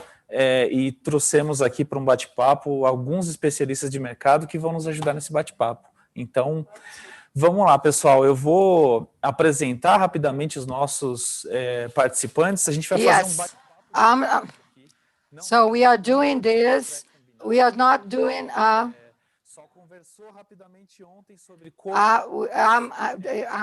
Yeah, and let's talk. We are doing the dynamic, and we're doing everything that we've seen, This will be a very informal meeting, and this is the recipe of our panel, and I'm going to speak about what was very interesting and what put us together in our chat. In our chat, we'll have Alessandro Vineschi. He's the founder and CEO of Houston, and this was a research and development using artificial intelligence. And also, he will bring his international experience. It's not like 1 or 2 years in the past, but he has been intensely using artificial intelligence, and it brought him this intensity. So, Alex, be welcome, and it's very good to have you together with us. We have also Rafael Vieira, and Rafael Vieira, he is the CEO, and he's the co-founder of eXPerience, and he has been, and we have technologies, and he has a audiovisual content, and also he is focused in sports. And Rafa, he has a brilliant career in a different area. He comes from the financial market, and he has worked with equities and everything, and investment banking. And last, I'll have Rodrigo Santos, and he will be the design manager. And he is the leader of the design of Globo.com. He has several different flavors.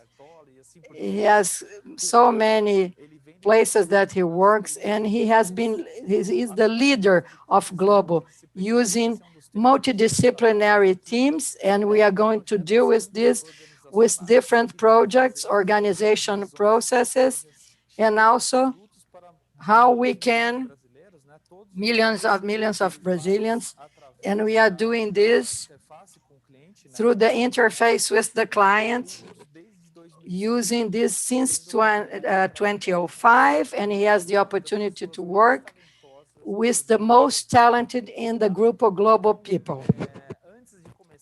So before starting this chat, I'll give an introduction. I'll start this chat bringing you this documentary, this in Netflix. It was called The Social Dilemma.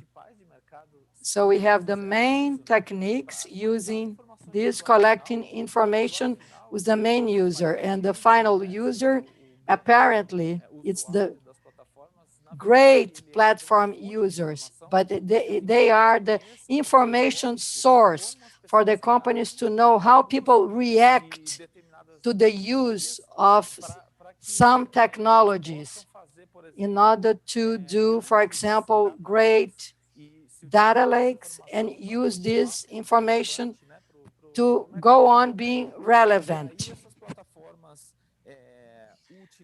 These platforms use the simultaneous and collective use of different sources of the data so that in the end they can do the platform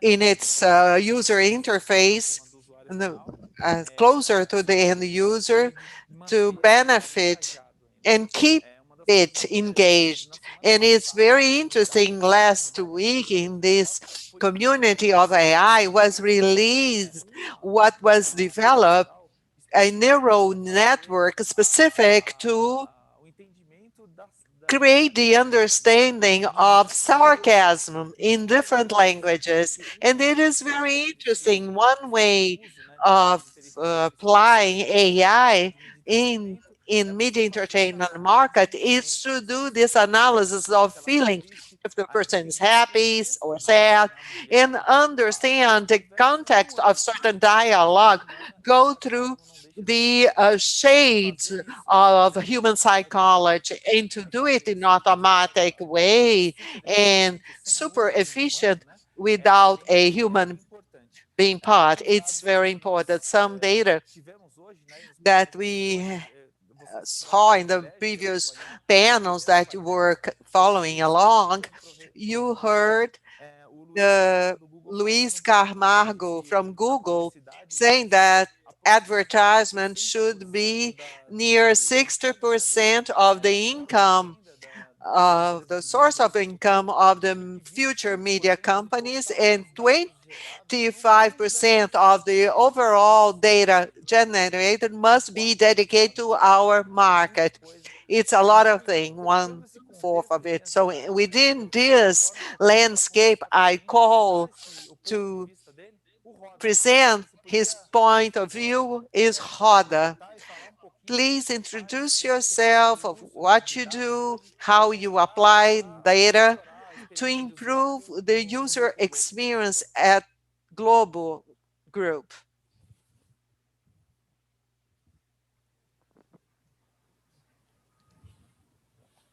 Roda, acho que você está no mudo.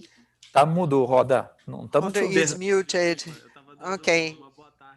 I was saying hello to everyone, and well, nice to be here. Well, in terms of perspective, I am a designer, head of the designer team at Global, and as you said, for UX in this user experience in the name of our team, it's a source of a lot of knowledge. I think is amazing. The documentary that you mentioned puts another perspective, criticism of the end goal of this collection of the attention. I'll use on how much in a moment that is based on the user knowledge, so you possibly could deliver a more tailored and rich experience that digital and internet provides, especially if we're talking about media. I think it's amazing. For instance, we have some initiatives for the recent years that we had a virtual assistant for each product, G1, G-Show, TV Global, and the learning was robust to explore it. And very nice that if we can think that no matter the business model, there are these platforms that will maybe playing, skilling, capacity building, and develop our products for this the voice user interface, do it first, showing the maturity of the design in the company. And I'm very proud of our team. We have other partners to help us within this project. So just to say, and to answer your question, it's nice when you launch an assistant project, there are the user's inputs in a very clear way. And for us designers, we have to do a survey or usability tests, using labs, recruiting, talking to the users. We talk to them.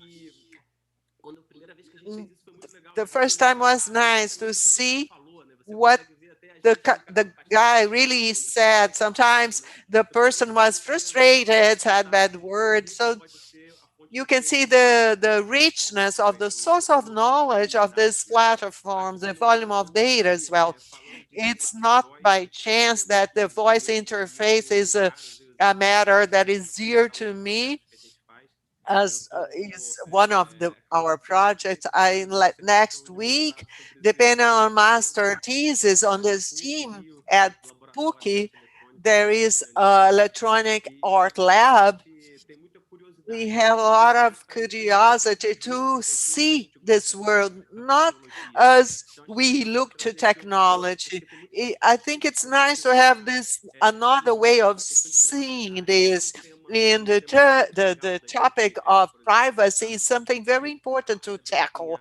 And there is LGBT, the general law of data protection. It's very important for the whole market. Well, this issue of privacy, it's very interesting. There was a discussion in last year's SET conference. There was this proposition of recommending, which is very important. To keep someone engaged, you have to deliver all the time what the user wants.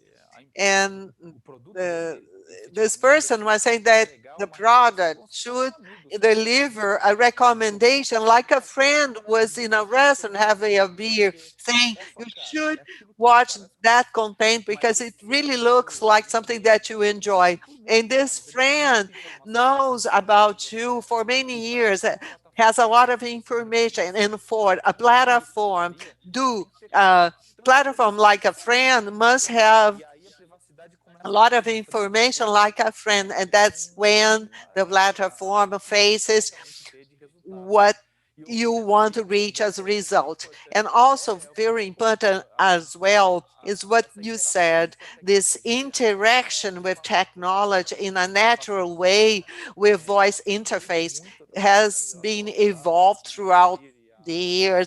Siri, Alexa, it's command and response. It's not natural. It's not like you talk to a human and there's an answer back. It's an answer back, and the otherwise it's a command and a response.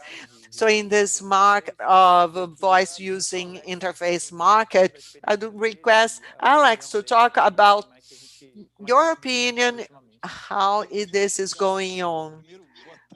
First of all, thank you for the invite. Yesterday, we tried to do a rehearsal and they didn't want to let the talk go away.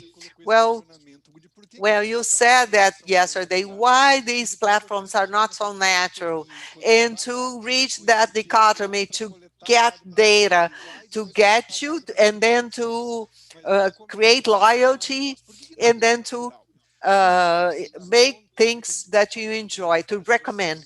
But when we are talking about voice processing, there are three processes in fact. The first process is transform a physical element, the sound, into data.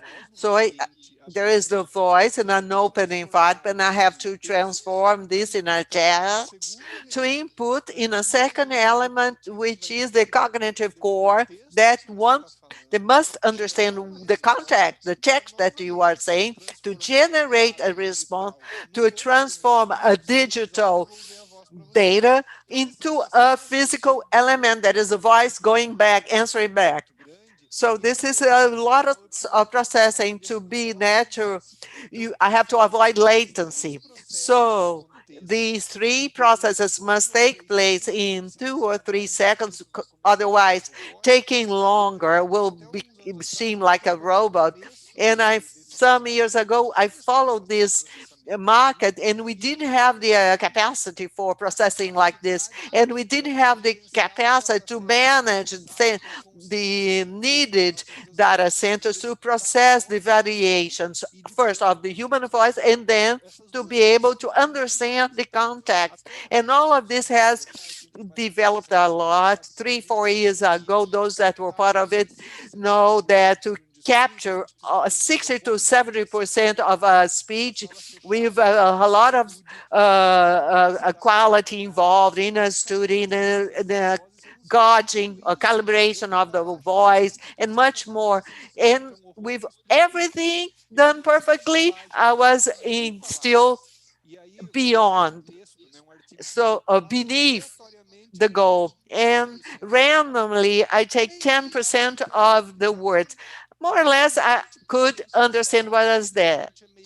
20% out of the words, it's still possible to understand. Getting 30% out, you don't understand anything. I'm not sure it's talking about food, soccer, or dinner. So to get the level of efficiency, I had to encode these 70%, so to be able to understand the intention and give back something that made sense. So everything done in 3 seconds. For 3-4 years, the development was supernatural in terms of physical processing due to Google and Microsoft that were able in real time, millions of interactions in cloud processors, more efficient. And this first process enriched, and at the same time, the cognitive cores evolved, and recommend to read on GPT-3. It's a foundation read by Lomansky that creates amazing things. So to understand the context, not only that it's possible to understand and write as a human. These are the reasons why we were able to evolve so much with voice. I let Rafa talk more, but the goal is to increase efficiency in our kind of interaction with machines, that is easier to interact with machines with voice than the user cognitive way, but generate a richer immersion. So we'll be back to that later. Great, Alex. Rafa, due to his experience and in the market he's present, which is one of the major ones that, especially in the entertainment world, to be strong and growing, which is the sport industry or the sports market live, but also what's enriching as well and that Google brought to us today, that the collaboration, information, and simultaneously and access at content is very important. The stats that come along with sports broadcasting enriches in a way that the end user feels really more in touch with that. So having more information to share, to compare. So Rafa, thinking about this, not only today, but think about tomorrow, how do you see this use of this content combined with statistics, and where are we going? Thank you for the invite. Well, that was interesting what you, Robin and Alex brought. That has everything to do what we are doing, but there's also related to the media and entertainment as a whole is taking. And a good start is to talk, although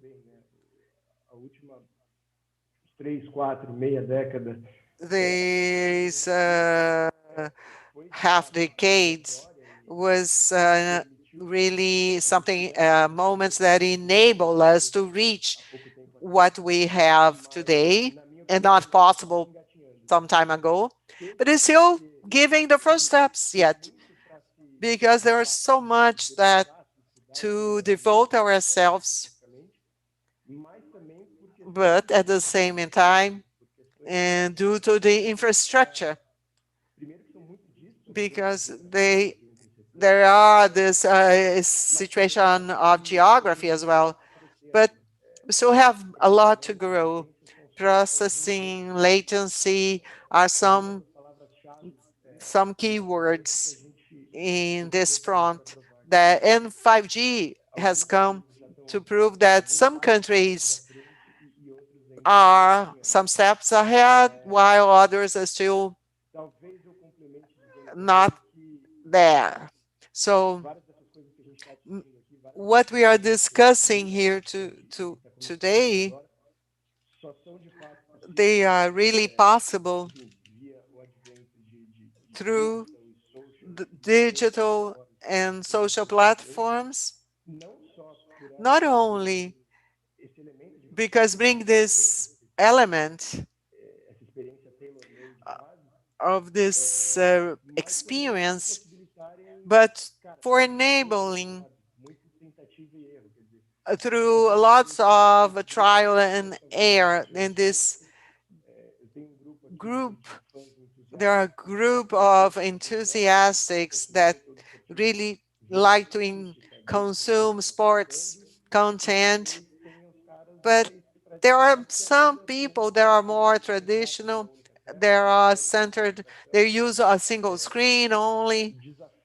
And the challenge and the fun part of it all is to have a win-win model. And maybe the key question is if the final model is a system for each user. It called my attention how advertisement in general will navigate with media that will be the center of the universe from now on. And I'm very enthusiastic about it. And to answer to this and thinking about what's to come really gets me very excited.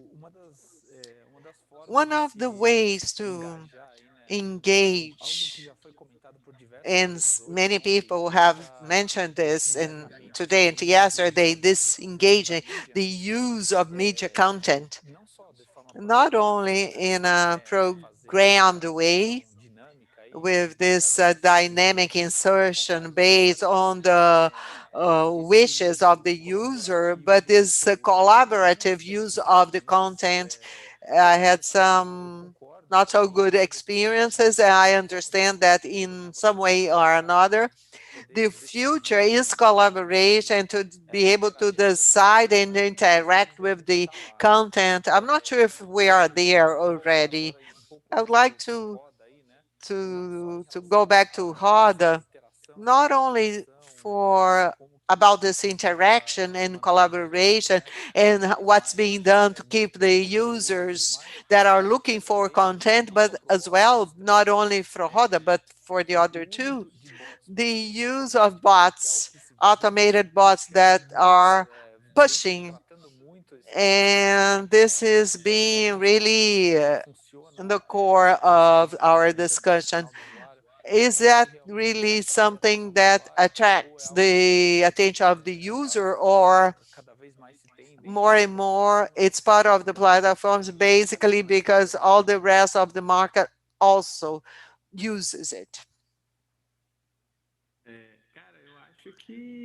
Well, but in essence, it's a graphic interface because there is the need of it, but it's based on conversational design.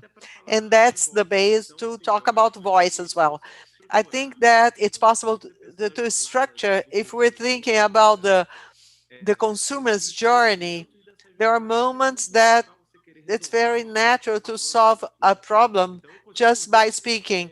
So I can see, and once again, I was talking about modalities of graphic or voice inputs, but I like to remind you that new modalities do not take out the natural user interface.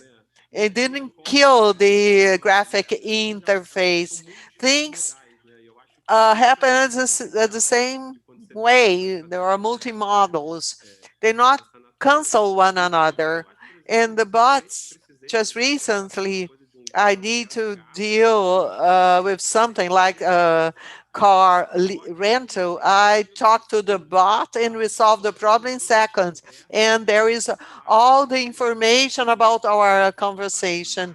And I think for the brands, it's not one size fits all solution, but it feels like a way to screen as a strategy, funneling channels. At some point, you have to scale up to a person, a human to solve, but then part of it has been solved in this infrastructure to have a bot. The model of the entities and all the architecture can be used in other products, in other platforms as well, including other platforms. I will talk less because I want to hear from our friends. I enjoy this very much. My company is specialized in bots. We have created over 200 implementations or deployments worldwide in the use of bot, and everyone knows it's about efficiency, efficacy. It works 24 hours per day and it scales automatically. It works very well for a structured process, not so good for more complex ones. But I have a challenge that is more intense, more interesting for this group, to talk about bot as an immersion. I said I would come back. We talk about bot as an entity able to serve you when you have a need of a service solution. But there's a huge potentiality when bot starts to interact with you in several possibilities like sports in Rafa or video game, where the field I came from, solving personal issues and helping you in your daily chores. And it's as a voice assistant is an improvement of efficiency. It's one more interface design like Roda does not only think on one screen. He thinks on voice, touch, and bot, and how everything interacts. This increases the richness to be closer to the users, but it means immersion. When you add the bot, you with the 3D goggles, not only I am a 360 degrees world immersion that is more real than what I am in here, but it opens the capacity to talk to virtual entities that are not other people. If I propose that the cooperation is not only with other humans, but also with entities that are part of this virtual world, that are bots, more sophisticated, that interact with you through voice, that are closer, as we said, and understand what you think and what you like in this world that we are going, that are moving. The borders between the digital and the real will disappear. Great things. And when we talk about bot, the first key word or one of automation. Talvez pouco mais com a praia da minha empresa aqui. About the what we think the challenge that the experience, the ideal experience, is oriented to what the person wants to see and how it wants to see, and in spite of the old way to bring the experience and oriented to the people that are doing this. So automation comes to help this process. And again, we don't have a model for this. One of the ways that my company wants to solve this was not really going the last mile. We have the automation processes. We try to see the analytics that are happening there, data of people that show up, and how the products and how they collaborate, in fact, with the end client, the end user. The ones that are taking this to the bid fee. One event that we have a solution that is very popular almost every day is the best moments clips. And we've been seeing this in video games and everything in order to listen to their perspective. This is historically is a hard work with several different people working, and they can understand that they will please the end user. To teach a machine to learn these processes, you have infinite possibilities in order to deliver this. And this will be good for the end user. They have different preferences, different times, and different schedules. So the winner model that they spoke probably is an individualized, a customized product. And the counterpart of this will come from automation, will be VORT or tools that will make this possible. You don't need to have hundreds of thousands of products to reach this. Well, this is a very important issue that you just mentioned. I've been training this in a fair, that this was not a bot, but it was a system. And this system would do, the journalist would perform the journalist role. I can pay a journalist a sports commentator to follow the series, the A series, B series of the championship. And we have public, we have interest. And if I speak about C series, G series, and everything, and think that usually the financial market, they don't know this, and they become something that you see. If I want to do this in a scalable product, I don't know, I don't have how to pay this. But if you are speaking about structural data, you have the schedule, you have the table, who won, who lost. And if I want to know all the news about all the players' performance, if the person, the player marked the goal or another different athlete, and if I can have comparisons between different players. 3 years ago, this was already possible. And Roda, for example, how you can do the automation of the things when you don't have humans to do this. How can you do this thing as global.com does? Oh, I think we are a content producer. We are a giant content producers. And as Rafa mentioned before, this is part of our daily conversations because the expectation of the user is a personal expectation. For example, if I watched the game yesterday and I watched the game yesterday and I want to watch the recap again, am I apt to do this for 5 minutes, rewatching the game a little bit? I think this scale, that Rafa is telling you, if you choose not to do the broadcast, I could take this independently from the TV screen.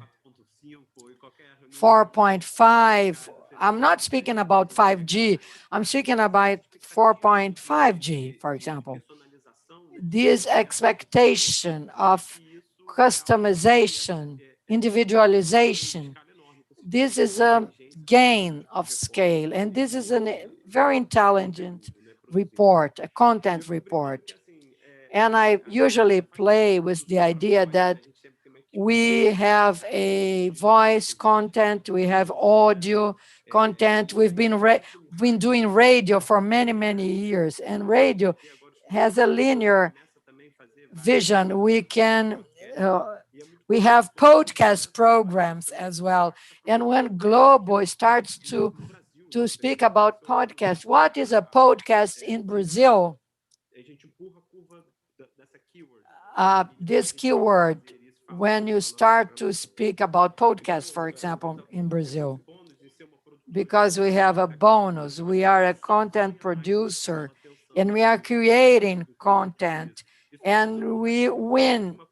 And remembering what the last issue that Alex mentioned, not only entertainment, but the user journey involves entertainment, but they use as well. For example, yesterday we've seen the Media Tech Lab presentation, and they had a synthetic media presentation using an incredible intelligence to make people speaking, and the voice would work in synchrony, and you may write a small voice and how they can present this in a way that you like.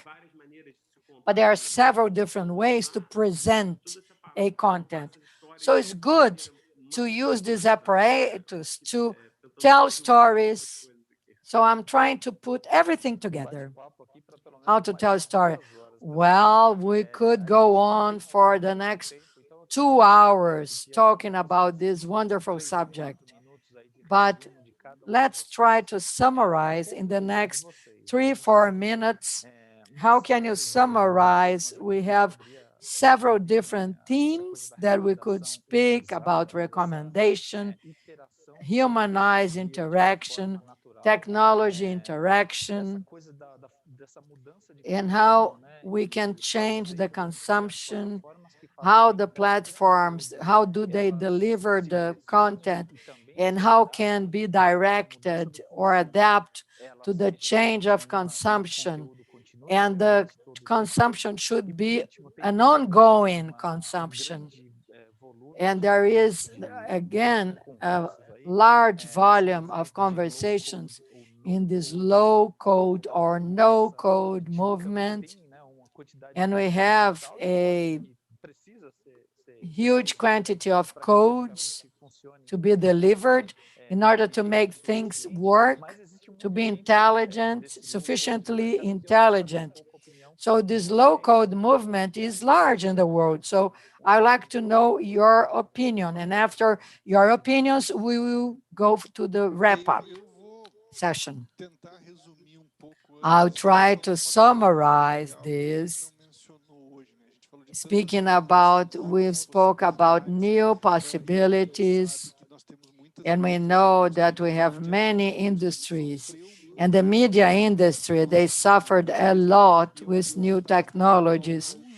And some of the industry leaders could receive the first impact, answer to the first impact, and went on being leaders. 3 examples that I remember. One is Globo, led by Roda. They took some time to get into internet, but when they got into internet, they had global content, global quality, global capacity of being challenged. So Folha de São Paulo as well, São Paulo newspapers that became wall. They believed before, and they had a leadership position. And when the newspaper industry were being almost devastated, and New York Times, that they received a huge impact, and they were one of the first newspapers in the world telling that my content has value. I'm going to build my content. So the digital revenue, digital New York Times revenue is much larger than the physical newspaper. So you have so many challenges with these entertainment changes, but you have the opportunity to build new businesses and be successful for the next decades if you can put this inside your organization. Understanding your user, your audience, and delivering to them what they need to have. This was a great summary. I agree with you. And I will go back to the last 2 statements of Roda and Alex.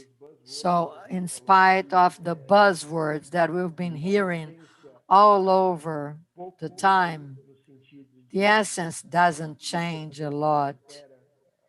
The end user, they expect the best experience. Maybe they are a little bit spoiled than the past generations because they are used to technology. But everything involves a premium content. So more than speaking about a complete remodeling of the whole model, we have to speak about the environment around us, what the user is expecting, and to deliver the larger number of options that you can possibly deliver. So speaking about the numbers of technologies being developed, and I believe that the biggest challenge that we've been listening and speaking, we have to have a machine that performs not all the activities that theoretically you can do or performed by human beings, but maybe to develop autonomous machines. So the computer vision, when you define static objects, and recently voice and data, this is advancing very rapidly. So going back to your comments, the next large step will be how to define the context and not depending entirely on human beings. So technology will allow us to distribute content and the features of distributor. So to have the best of the best content and deliver it to the consumer, exactly what the consumer wants to watch. So, and this also proves this, because all companies, they are maintaining themselves very faithful to their core goals, to their core objectives. So sometimes you change the envelope, but the purpose is still the same. Wonderful. I will bring the team that why you came back from England. But let's try to summarize now. 1 minute, each one 1 minute. In your opinion, what can we expect from the content evolution, platform evolutions, and the platforms with the end users? So I will take a lift now. We have a liquid content. We have platform, but we have a big opportunity, which is the ear share. We have lots of contents. You can multitask. You can do different things while you are listening. And the language, how you're speaking, this is something you can include part of the population. You can also reach elderly people. You will have to think to view first the first designer generation. They are developing intelligent products, and they are very intelligent. So our headsets, we can translate a conversation. I can demand an assistant, a voice assistant. So we have so many activities that we have a computer system, but with affection. These hearables, this term is the hearables, wearables, but hearables, when we're speaking about headphones. Headphones are the largest segments of wearables that are being sold in the world. So bioacoustic devices. I can measure temperature. I can measure what are you swallowing, what are you feeding yourself. So we can use this technology in our favor to build a better world. Alex, please. Alex, please unmute your mic. Future brings us a very large evolution. The user can answer, but what surprises me, how again, in our turbulent times, the good content is king.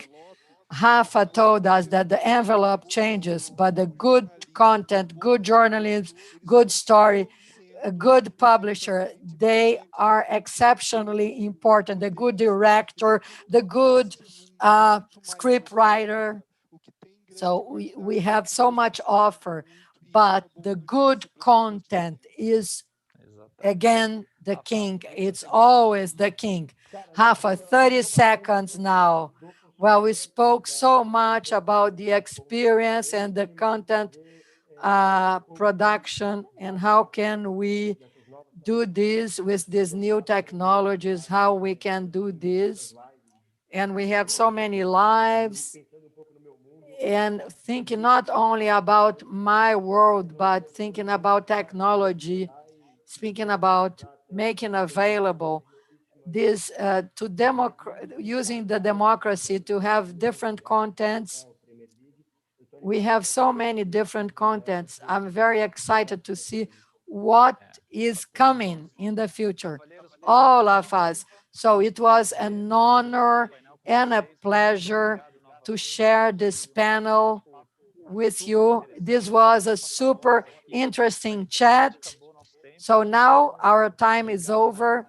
So thank you very much for your presence. I'll pass the floor to Lívia. Thank you, Hugo. And to our guests, we would like to apologize for technical fails in simultaneous translation. Everything is working well, especially for our next guest. We are receiving different posts.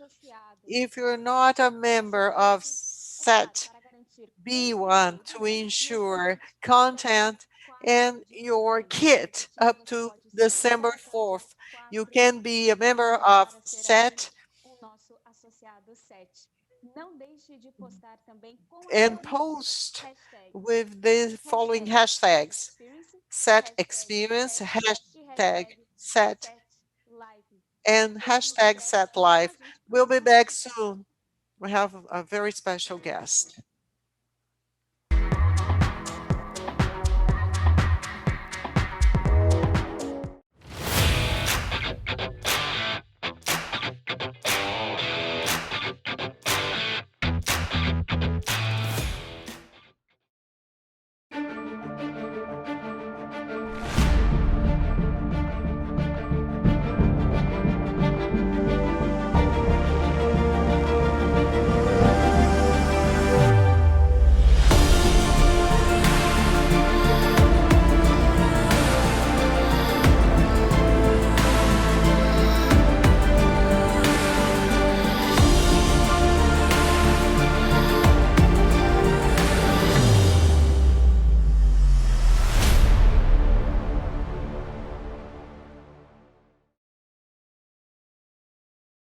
Para daí existem dois tipos de projeto no mercado hoje. Ou são projetos que vão trazer uma redução no seu custo, ou são projetos que vão apoiar o aumento das suas receitas. Porque a gente sabe que cada investimento que é feito nesse momento tem que ser o melhor possível para trazer o resultado o mais rápido possível. Ajudando os clientes nessa jornada de entendimento do próprio negócio, do entendimento da tecnologia dele. Começa lá na pré-venda. E isso até no pós-venda, depois no suporte, é um diferencial da Digital. Quando a gente aprende com o cliente, a gente melhora a nossa entrega. E o nosso maior desafio é continuar sempre entregando aquilo que é novo.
Estamos de volta com o Set Experience Live. Set Experience Live.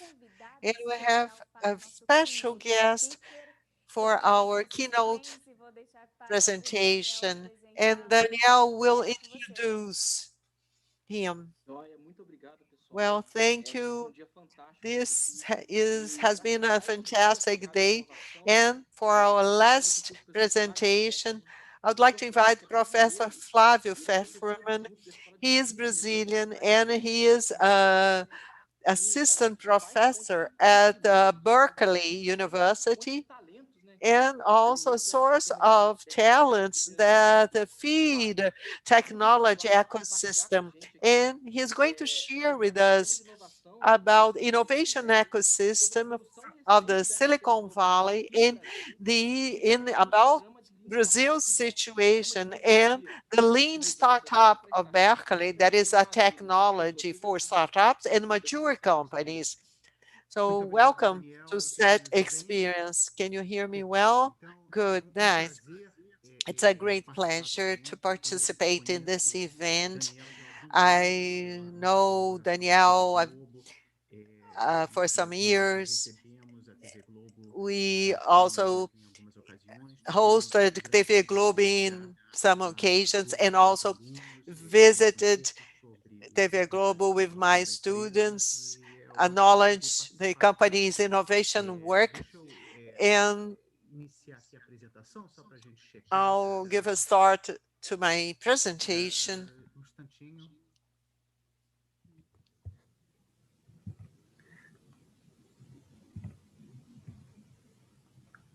Ok, pessoal, deixa eu só abrir aqui. Estão vendo aqui, Daniel? Tá certo? Sim. Excelente. Então, a apresentação vai ser em português. Presentation will be in Portuguese, but that's something new because I speak in English because I've been living in the US for 37 years. Good to practice Portuguese. I did a special presentation in Portuguese. Then let's talk about ecosystems when the idea is to get Brazil closer to our experience in Silicon Valley. As Daniel said, we have 3 pinpoints. I'll talk about the university, then about innovation ecosystems based on a book published by a team of Berkeley, and the recent evolution of the ecosystem in Brazil, which is important for the internet and media ecosystem. And this Lean Startup Program we created here and did it in Brazil because it's only not for startups, but for the corporate industry. And I'll show some use cases that we did with companies. Those that do not know Berkeley, this is an image. I'm sure that some of you have come to visit here. We have a magnificent campus.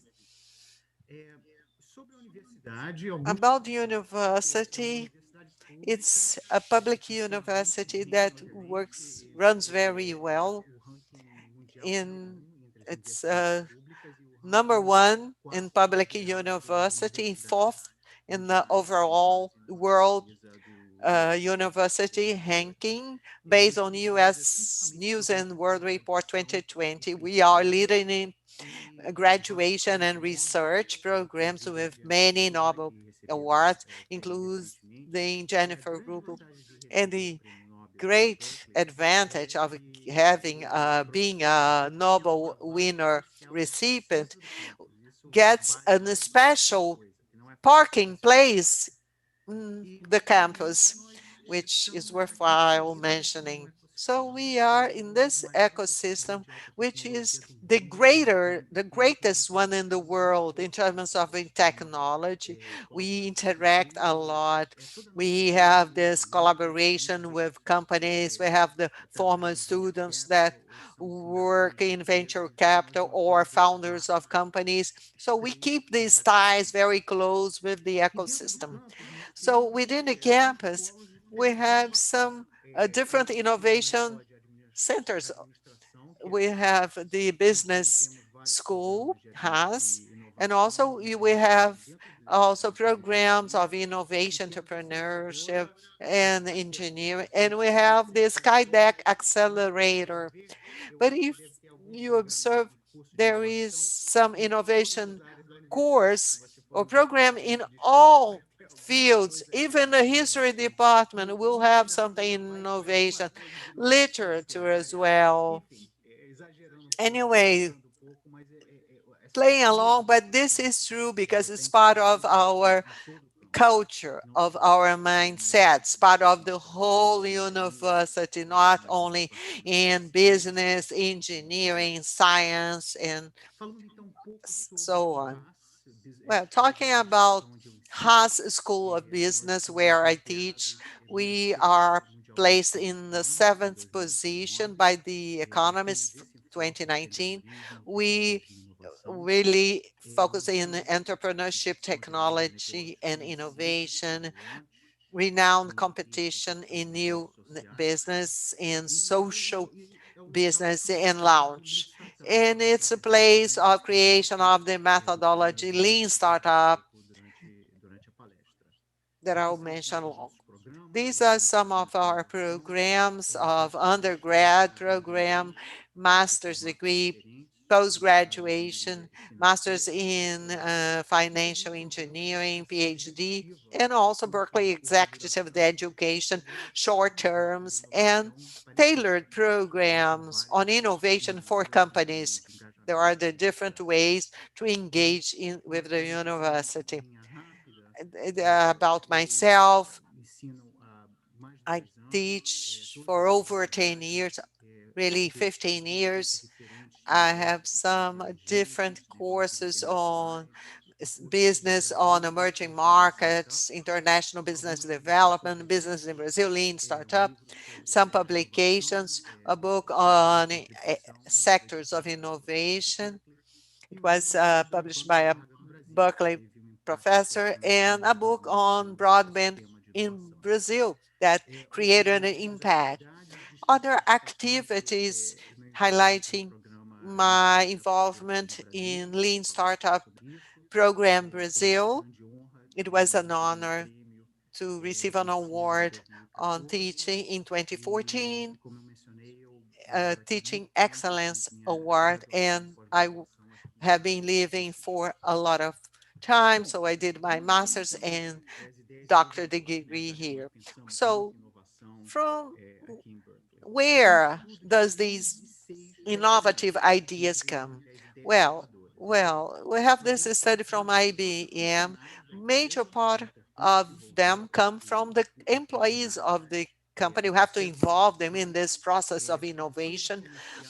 Commercial partners, clients, it's important to involve the client, the customer, so they all can understand the needs, and other sources of innovation, open and internal innovation. The last place is the academy. Everything we say, do not take seriously, because I'm playing and saying that this study comes from 2006. So the contribution of the academy, especially from Berkeley and other business schools, with more practical methodologies applied in business. We have David Dacker, who is really a master in branding, who Cheeseborough that started this revelation on open innovation, Professor Tees on dynamic capacities, and some professors that study the innovation ecosystems like Jerry Engel that published the book, and Lean Startup, Steve Blaine. So although in 2006 we were the last position in as sources of innovation for the last 15 years, the role of business schools and the universities have become more important. I'll skip the slide that summarizes what I just said, what I just said, and this overall view of innovation ecosystems that I'll tackle. This is a map, per se, of the Silicon Valley.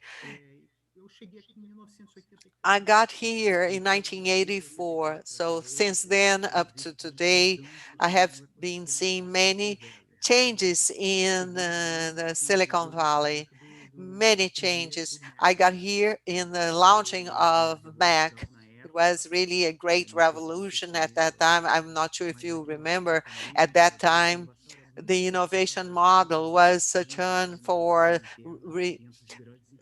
R&D centers in major companies. Here you can see this center of research that was important as others at that time. We had few companies of venture capital, and those were most in California, and all the valley was dedicated to information technology, and the other students I was studying at Stanford, they had this ambition was to leave the school and work in the financial sector in New York. Lehman Brothers, Salomon Brothers, those that went bankrupt from in 2009, and others that still exist. In 2020, what is it happening now? The model moved from internal innovation to a more one that devoted to startups and venture capital, open innovation, industrial diversification. Silicon Valley was more dedicated to IT. Now we have everything where cars are manufactured here, renewable energies, and even hamburgers production with food tech, artificial meat, so many things really made a great diversification the ecosystem. And now we have the Harvard students that want to work here in Palo Alto.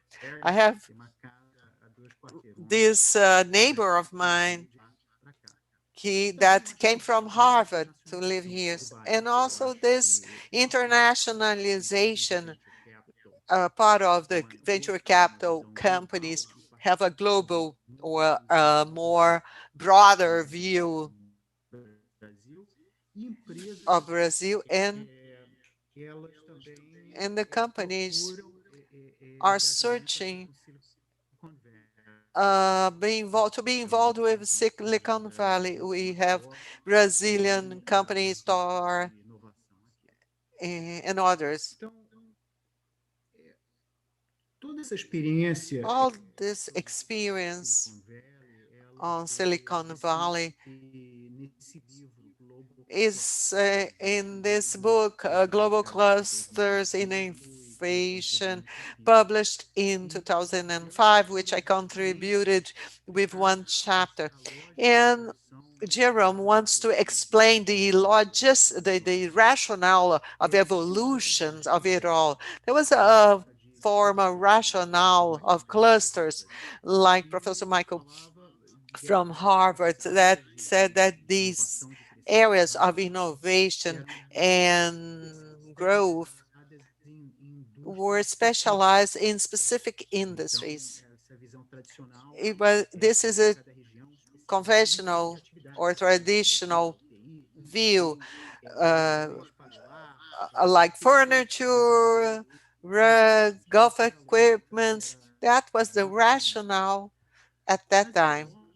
but as Professor Engel discussed, does not explain why we have such a diversity in industry here at Silicon Valley, and is happening in Brazil that encompasses all this industry. So the Jerem's book proposes that these areas are not dedicated in a view of a specific sector, or like or an institutions or infrastructure that supports that sector. But now we have clusters of innovation. What is important is not a specific industry, but all the mechanisms for a fast assembling of new businesses, new sectors, the innovation of new things. And it's not that those sectorial institutions like sciences, but those that are dedicated to innovation, venture capital, accelerators, innovation hubs, the big companies that are part of open innovation, the specialized providers.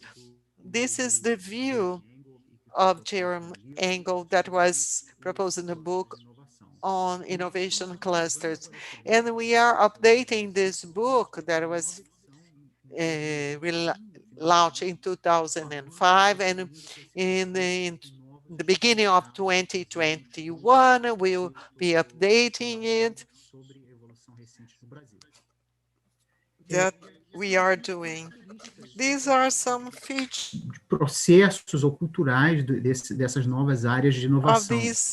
Areas of innovation, processes, de recursos, inovação aberta, open innovation, alignment of interest, a global e laços com outras áreas de inovação. Então, esses são pontos que vocês These are points that you can read in a more detailed way. Vários estudos de caso. So this include case studies on innovation clusters in other countries like Tel Aviv in Israel. There is a huge diversity of institutions dedicated to innovation. It's a small internal market with few natural resources that bet on economic development based on technology, and has become one of the greatest ecosystems in technology and much integrated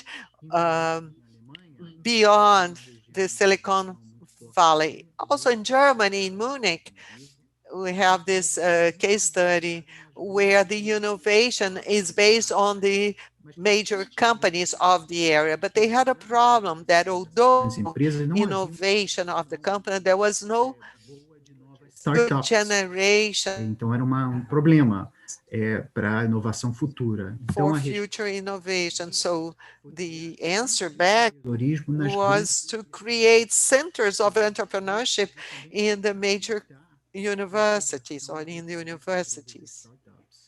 Então, outro modelo de cluster de inovação, de área de inovação discutido no livro.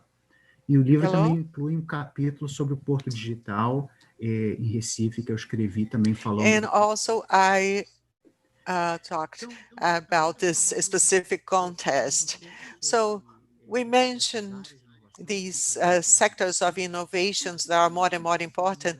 And what is taking place in Brazil for the recent years as a whole, besides the Porto Digital? As all we know, Brazil undergoes these economic cycles.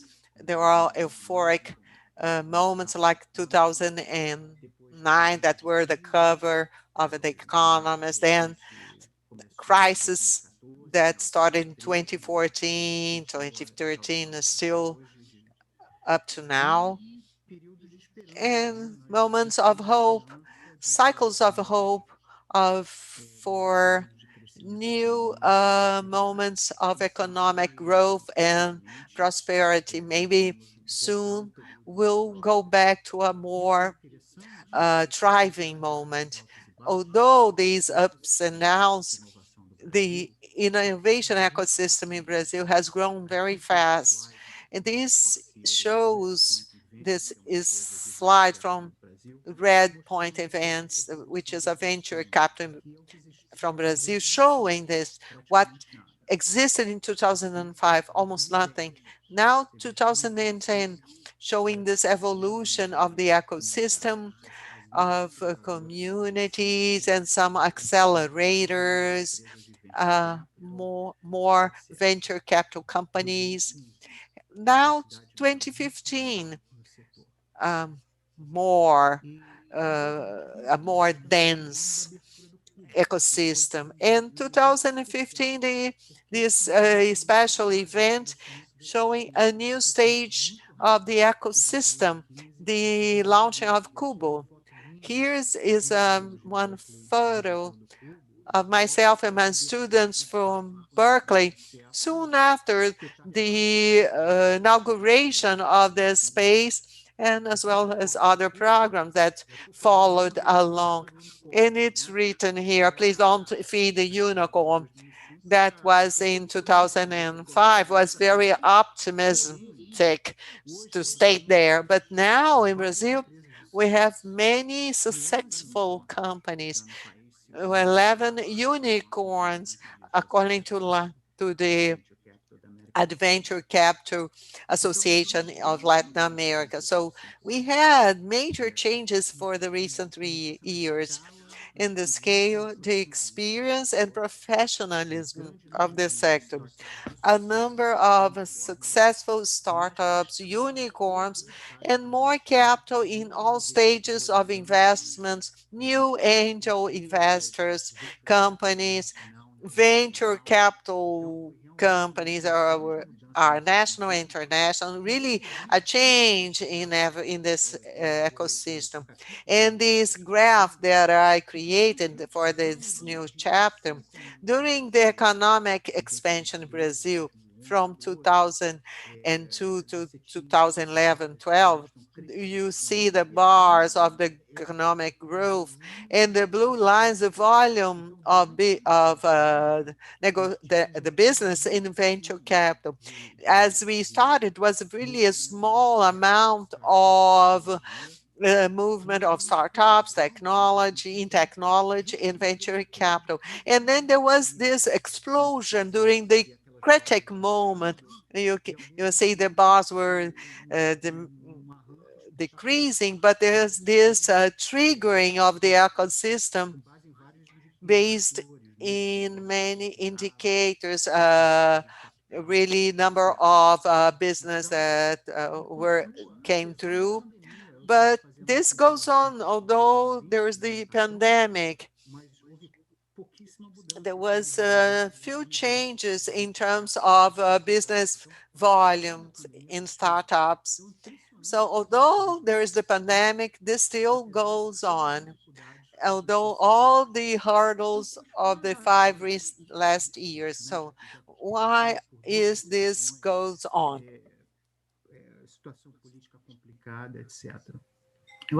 Complicated.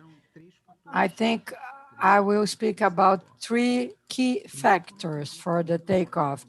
The first one were technological trends, the adoption of mobile, cloud, the bandwidth, and transactional platforms and marketing.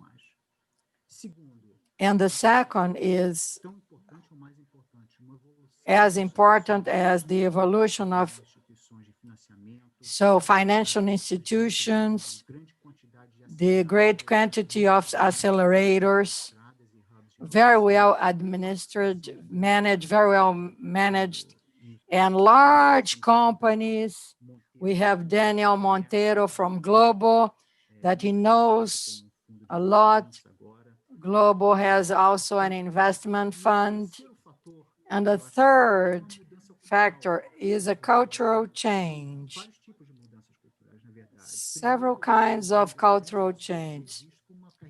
Entrepreneurship is a prestige career. We have not only in the US, but also in Brazil, we have several companies. Nubank, Mobile, iFood, eBanks, Educação, and other success cases. And also a cultural change inside the companies, because they have a priority of innovating and accepting an open innovation, because several companies are participating in the ecosystem, like the Monique story, using the innovation system. These are the 3 key factors for the takeoff. So I will now speak a little bit about the evolution of the ecosystem institution. I will show you some data from my research, the institutions, the venture capital evolution in Brazil. Many of them has been in place since 2005. And there was an explosion between 2012, 13, 14, 15. So they were in large number, much more than we had in 2005 and 2010.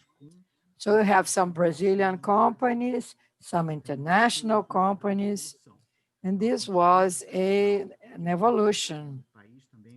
So the quantity of capital that came into the country were very big in the last years, the more recent years. You can see here in the graph that you have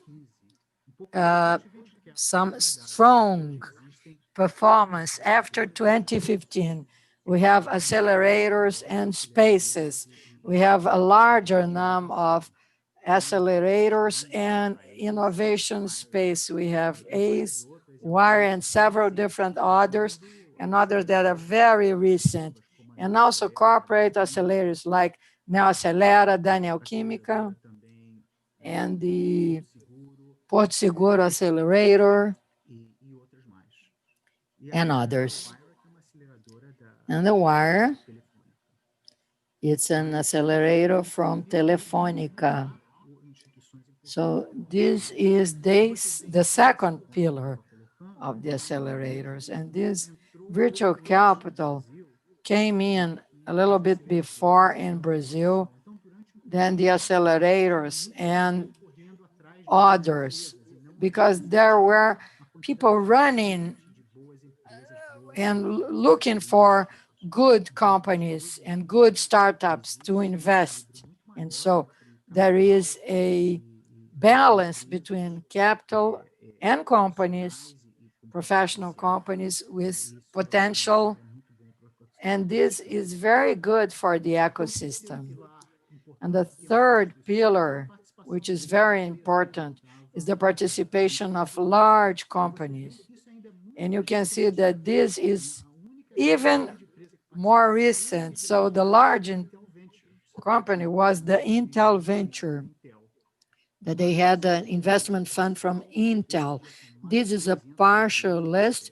Today we have more than 200 companies participating. And here you can see some examples, recent examples, really recent examples that they participate as accelerators and hubs, as investors, and in many cases in the 2 modalities. So we've seen that we have the professionalism, not only considering the investment side, but also the innovation hubs, and they take us to investment in several sectors.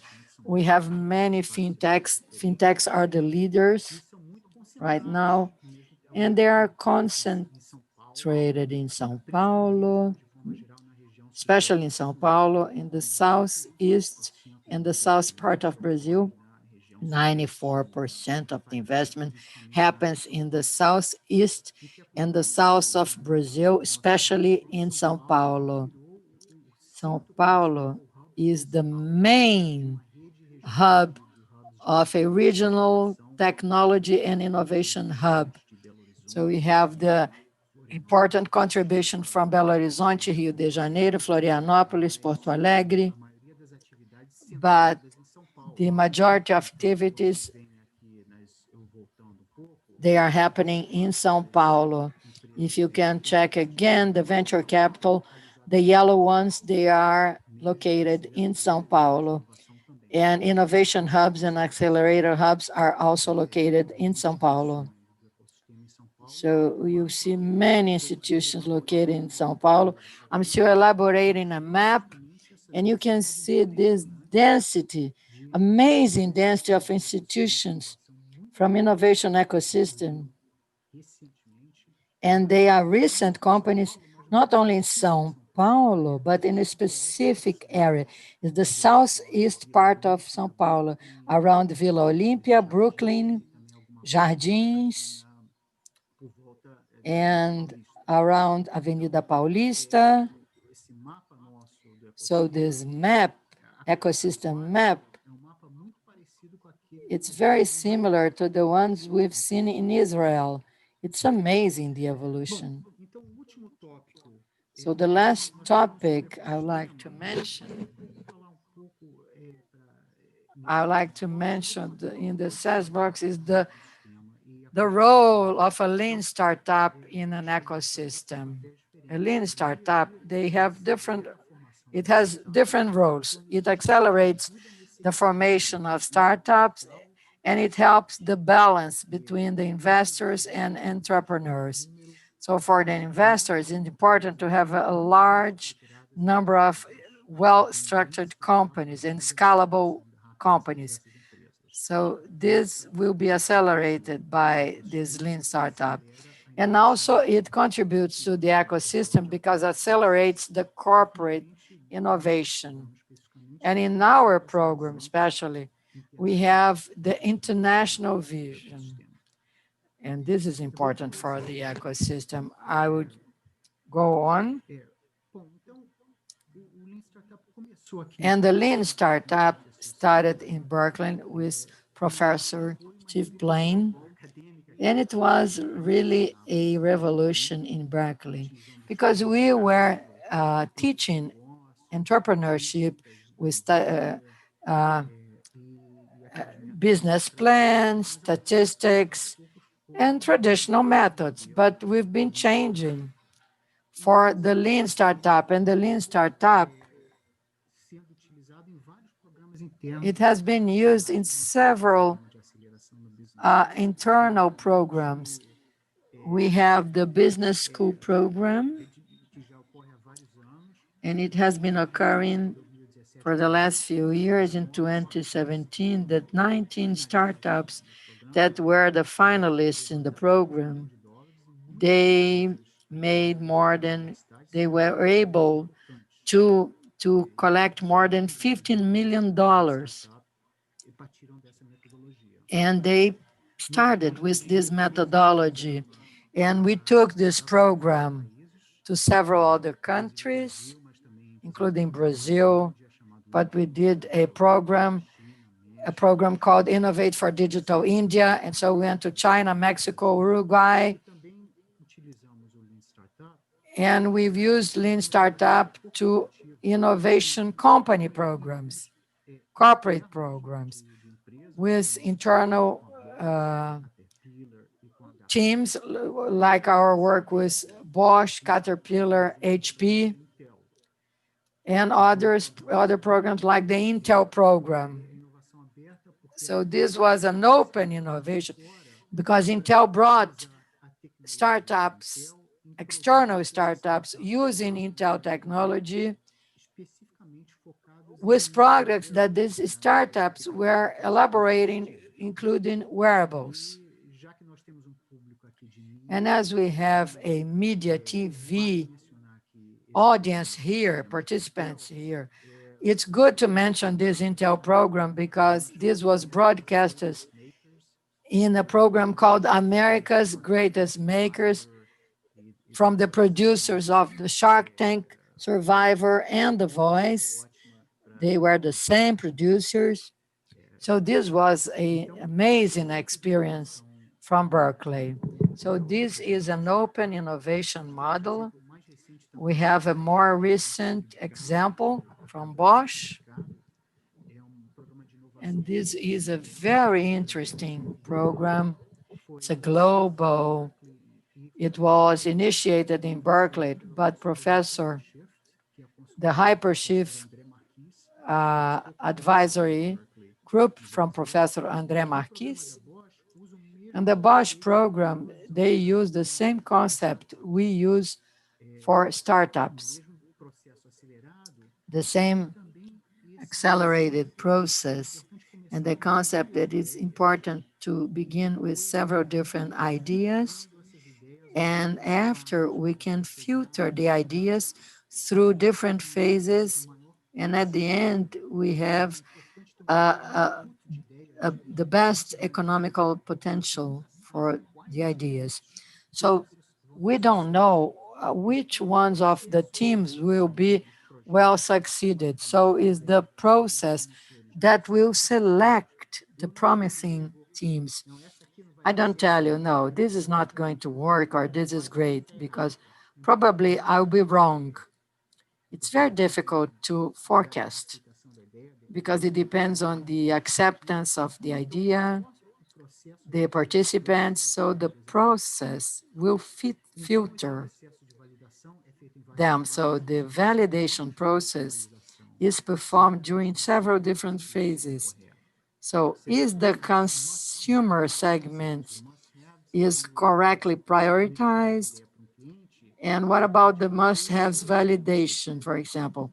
I explain a product for the consumer and he tells, I need this. You can see his or her eyes shining. So you have to have a large opportunity, a technical feasibility, scalable sales process, and strategy that is aligned with the company, the right team, scalable, and economical feasible. So the Bosch program, they use the same method, and we can see here the results. The main issue is to accelerate the innovation projects. You have to evaluate a larger number of ideas and to take these ideas to the market.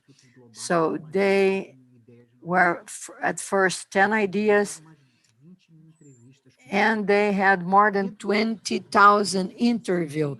So they started with 10 global teams until 200 global teams, 2,000 interviews with clients. They reduced the time. So from the idea to the recipe, 3 times quicker.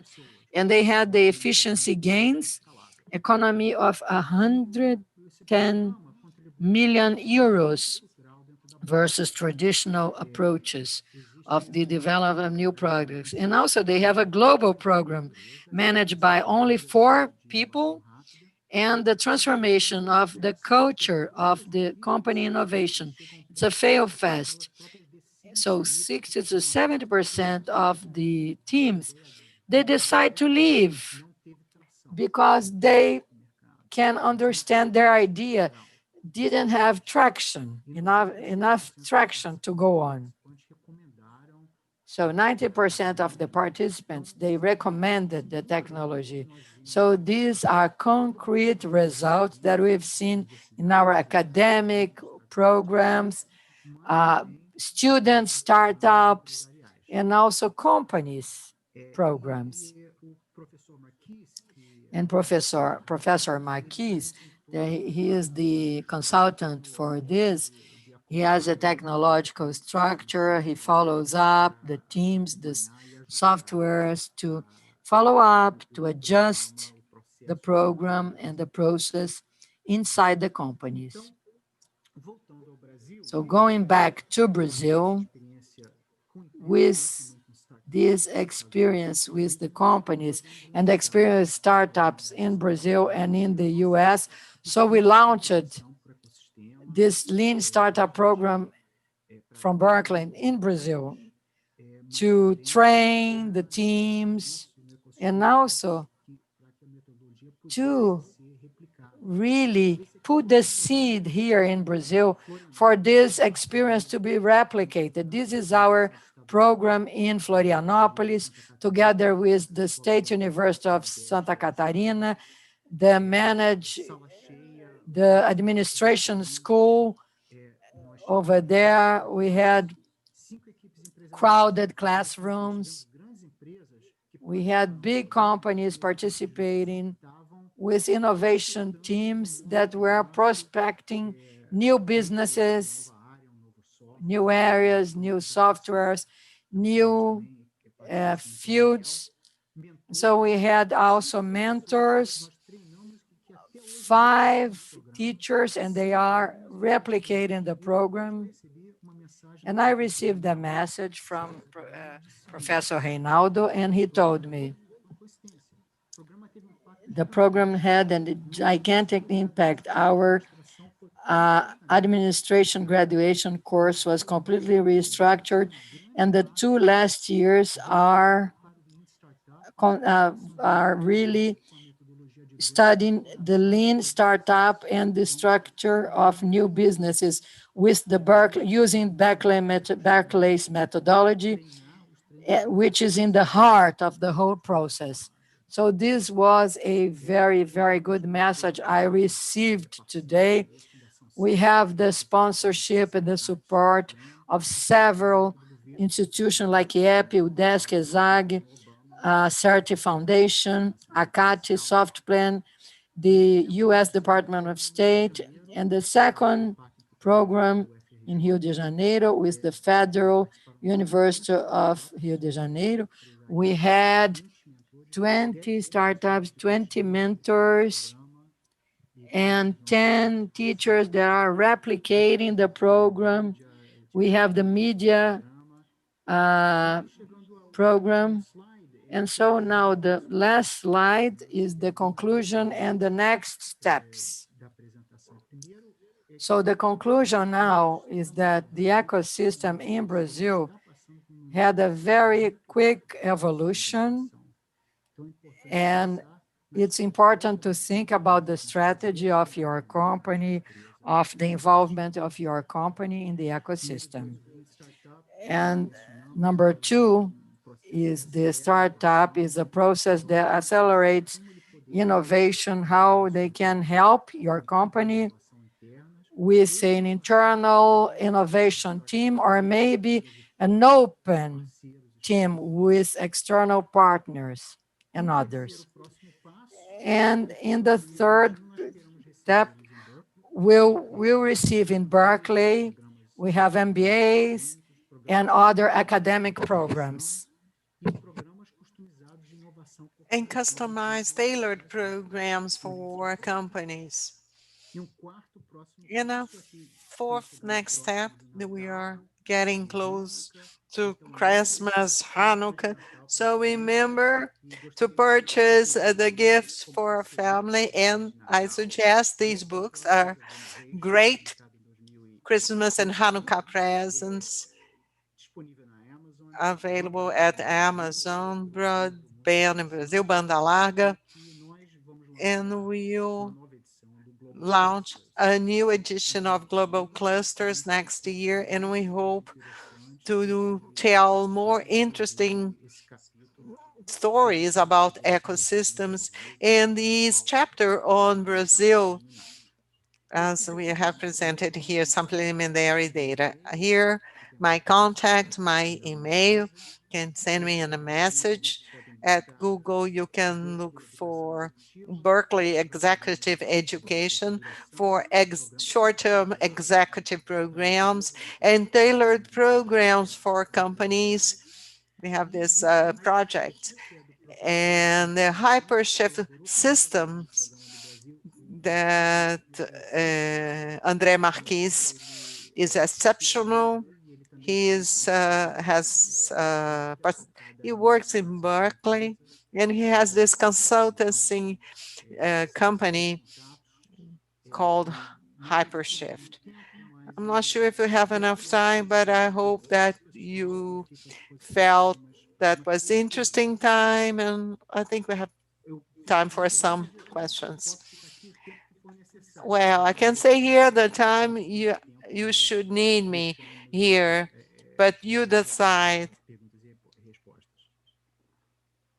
Excelente, professor. Muito obrigado. Excellent, Professor. It was a great speech, very inspiring for all of us. I'm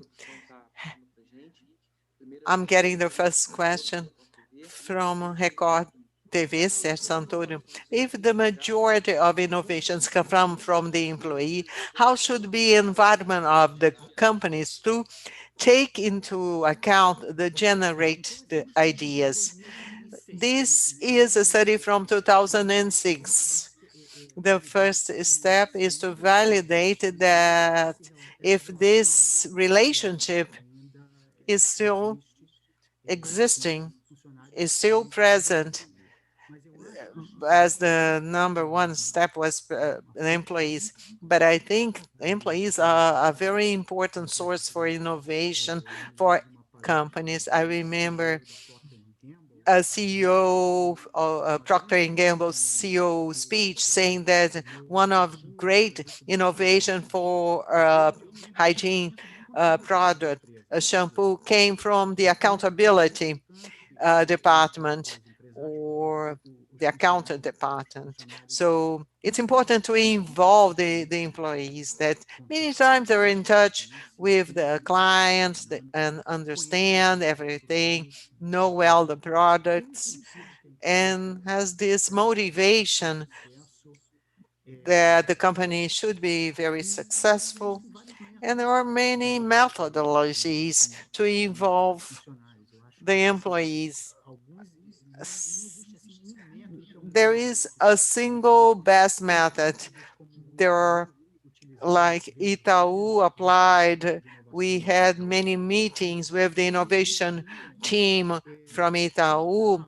They create this structure of internal teams to guide the ideas to the employees coming up to projects. It's a structured project of idea capturing with multidisciplinarity and people from different departments. It's a very interesting process from Itaú. It may be simple things like a cultural guideline where the comments are welcomed, online, offline channels.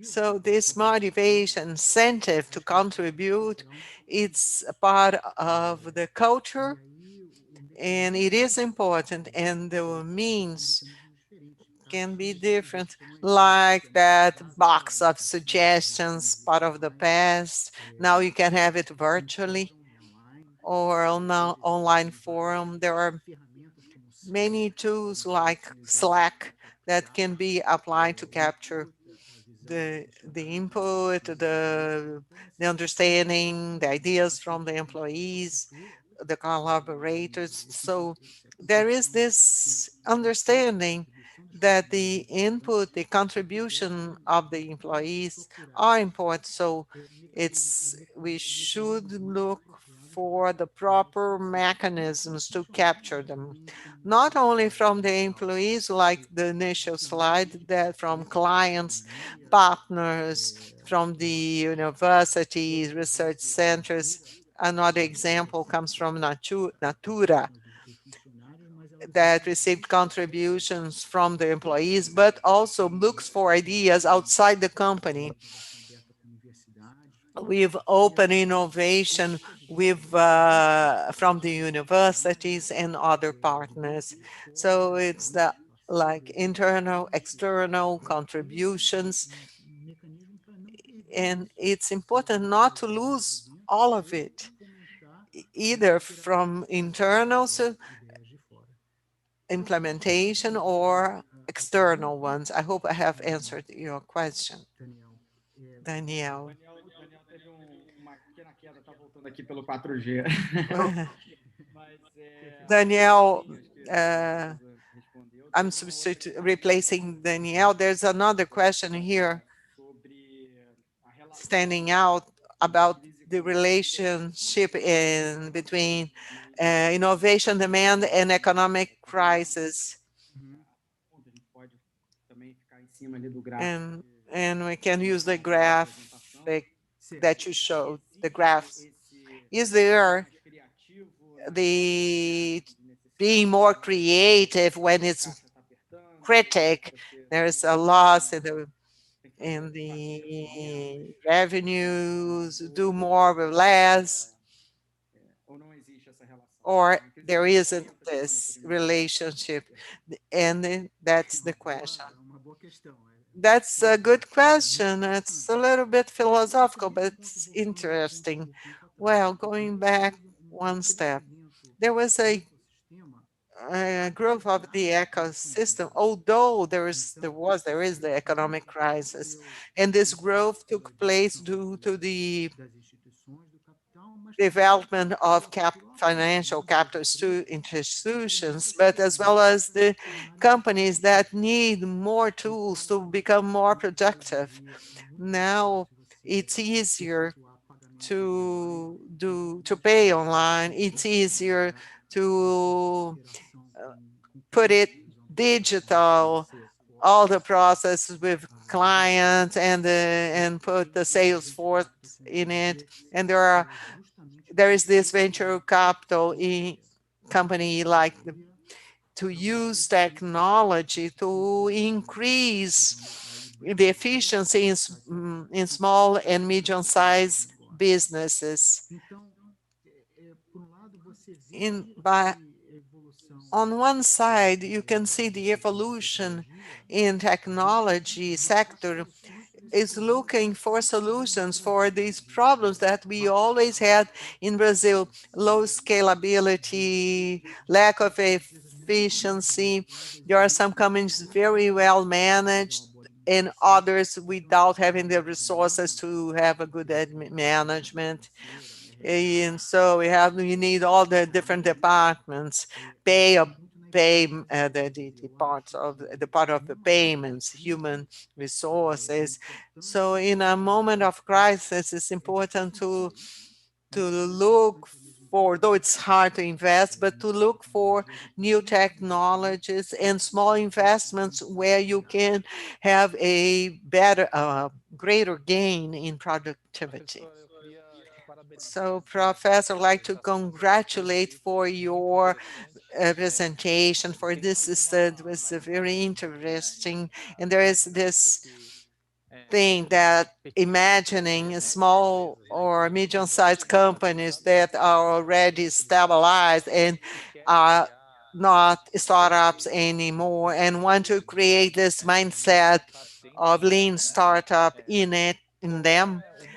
What is the best way to do it? What's your suggestion for the companies that want to adopt this culture but are not big enough to have it, but at a proper size to encompass it? It's hard to suggest a specific model, and there's a lot of innovation in startups is about new idea, new technology that will replace, how do you say replace? I forgot in Portuguese. It will replace old technologies. Nubank is trying to replace things that exist in the financial sector. Putel, the paid market, trying to replace the voice. So the big companies like Itaú that has resources to invest in innovation, like I said, organize innovation groups, processes and activities to look for new sources of innovation, and the companies that are small or medium-sized, they have this struggle in the operations to have cash flow and in terms of new markets, new ideas. The lean startup, it's a very good solution for companies that do not have that much resources and apply it, because it comes to reduce the amount of the necessary investment to prospect and validate a new idea instead of, so the rationale must be inverted. Instead of thinking that we are a medium-sized company, let's try to be part of the real estate industry market. We'll assemble this software, spend 6 months doing it, and to see if they will sell or not. So the lean startup inverts this understand this rationale. First of all, you can organize a small team that will prospect a client in the market to see if it's a good idea instead of programming all the functions. So the idea is very well applied in companies with few resources. So instead of prospecting many, the idea is to prospect many concepts with short resources in a few months. So we had the participation in Brazil of some kind of big company, but many in a middle-sized company. They went through this process understanding that it's not necessary to dedicate a big budget for it. It started with innovation projects, but to change or reformulate how it's done, like Bosch's example, that was possible to reduce the budget for innovation, applying the lean methodology. Just adding here, I think all companies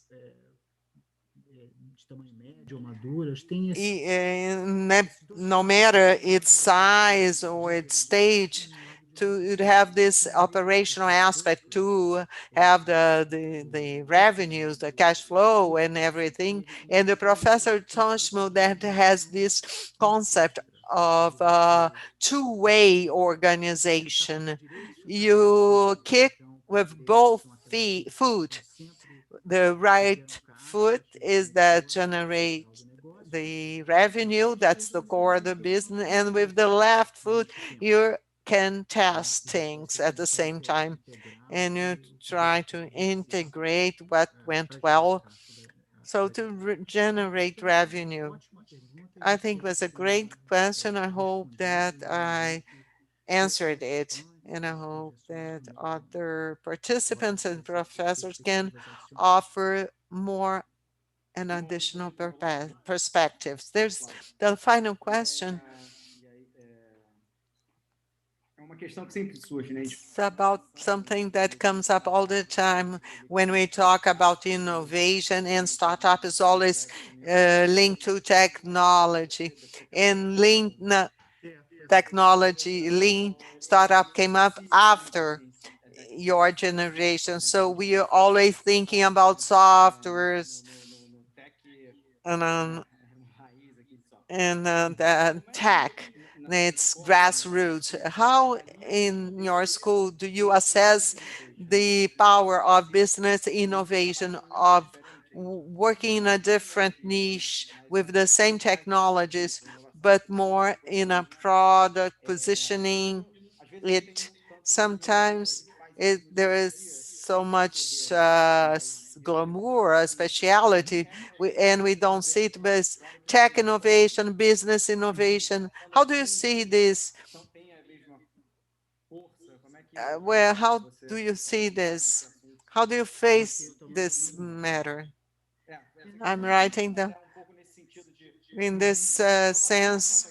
Innovation is not only about technology, it's about product management. How can we escalate it? Excellent question, Marcelo. I think it's important to say that there are many kinds of innovation. And another presentation that I make, we talk more about this. There may be a technology innovation that will replace an old way to pay things, or innovation in business model to sell in a different way, or positioning the product in a new way.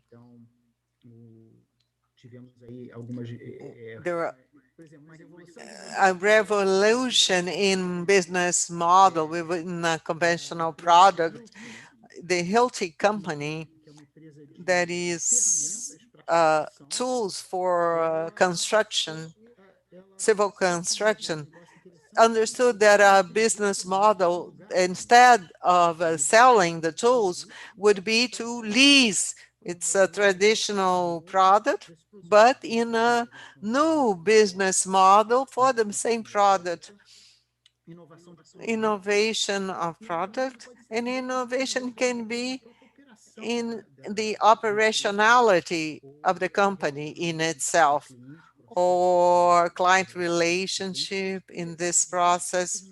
There are many kinds of innovation, and all of them are important. It's not only to not only launch a product in a new market, a new product in a market. Everything is interesting.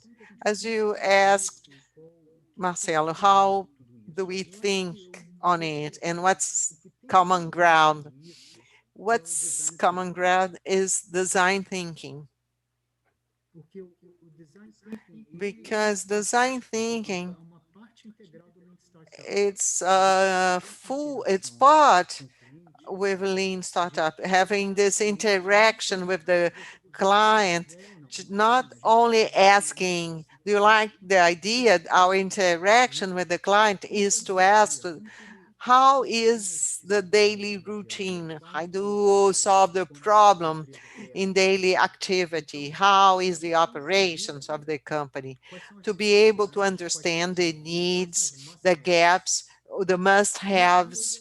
And the same is that the concept that comes from product innovation.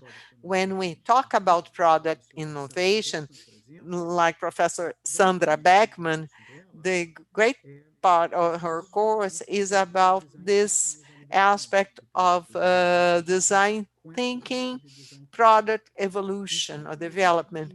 So if you are thinking in operations, how will you innovate the operations of the company, not only the internal processes, but as well the process between the company and clients can go through a process of design thinking. What are my touching points? How is this experience with the client? How can I change or transform the experience with the client? So the common ground here among these different types of innovation is this point of view based on design thinking. Thank you. Great questions. There's one more question. José Carlos Aronge.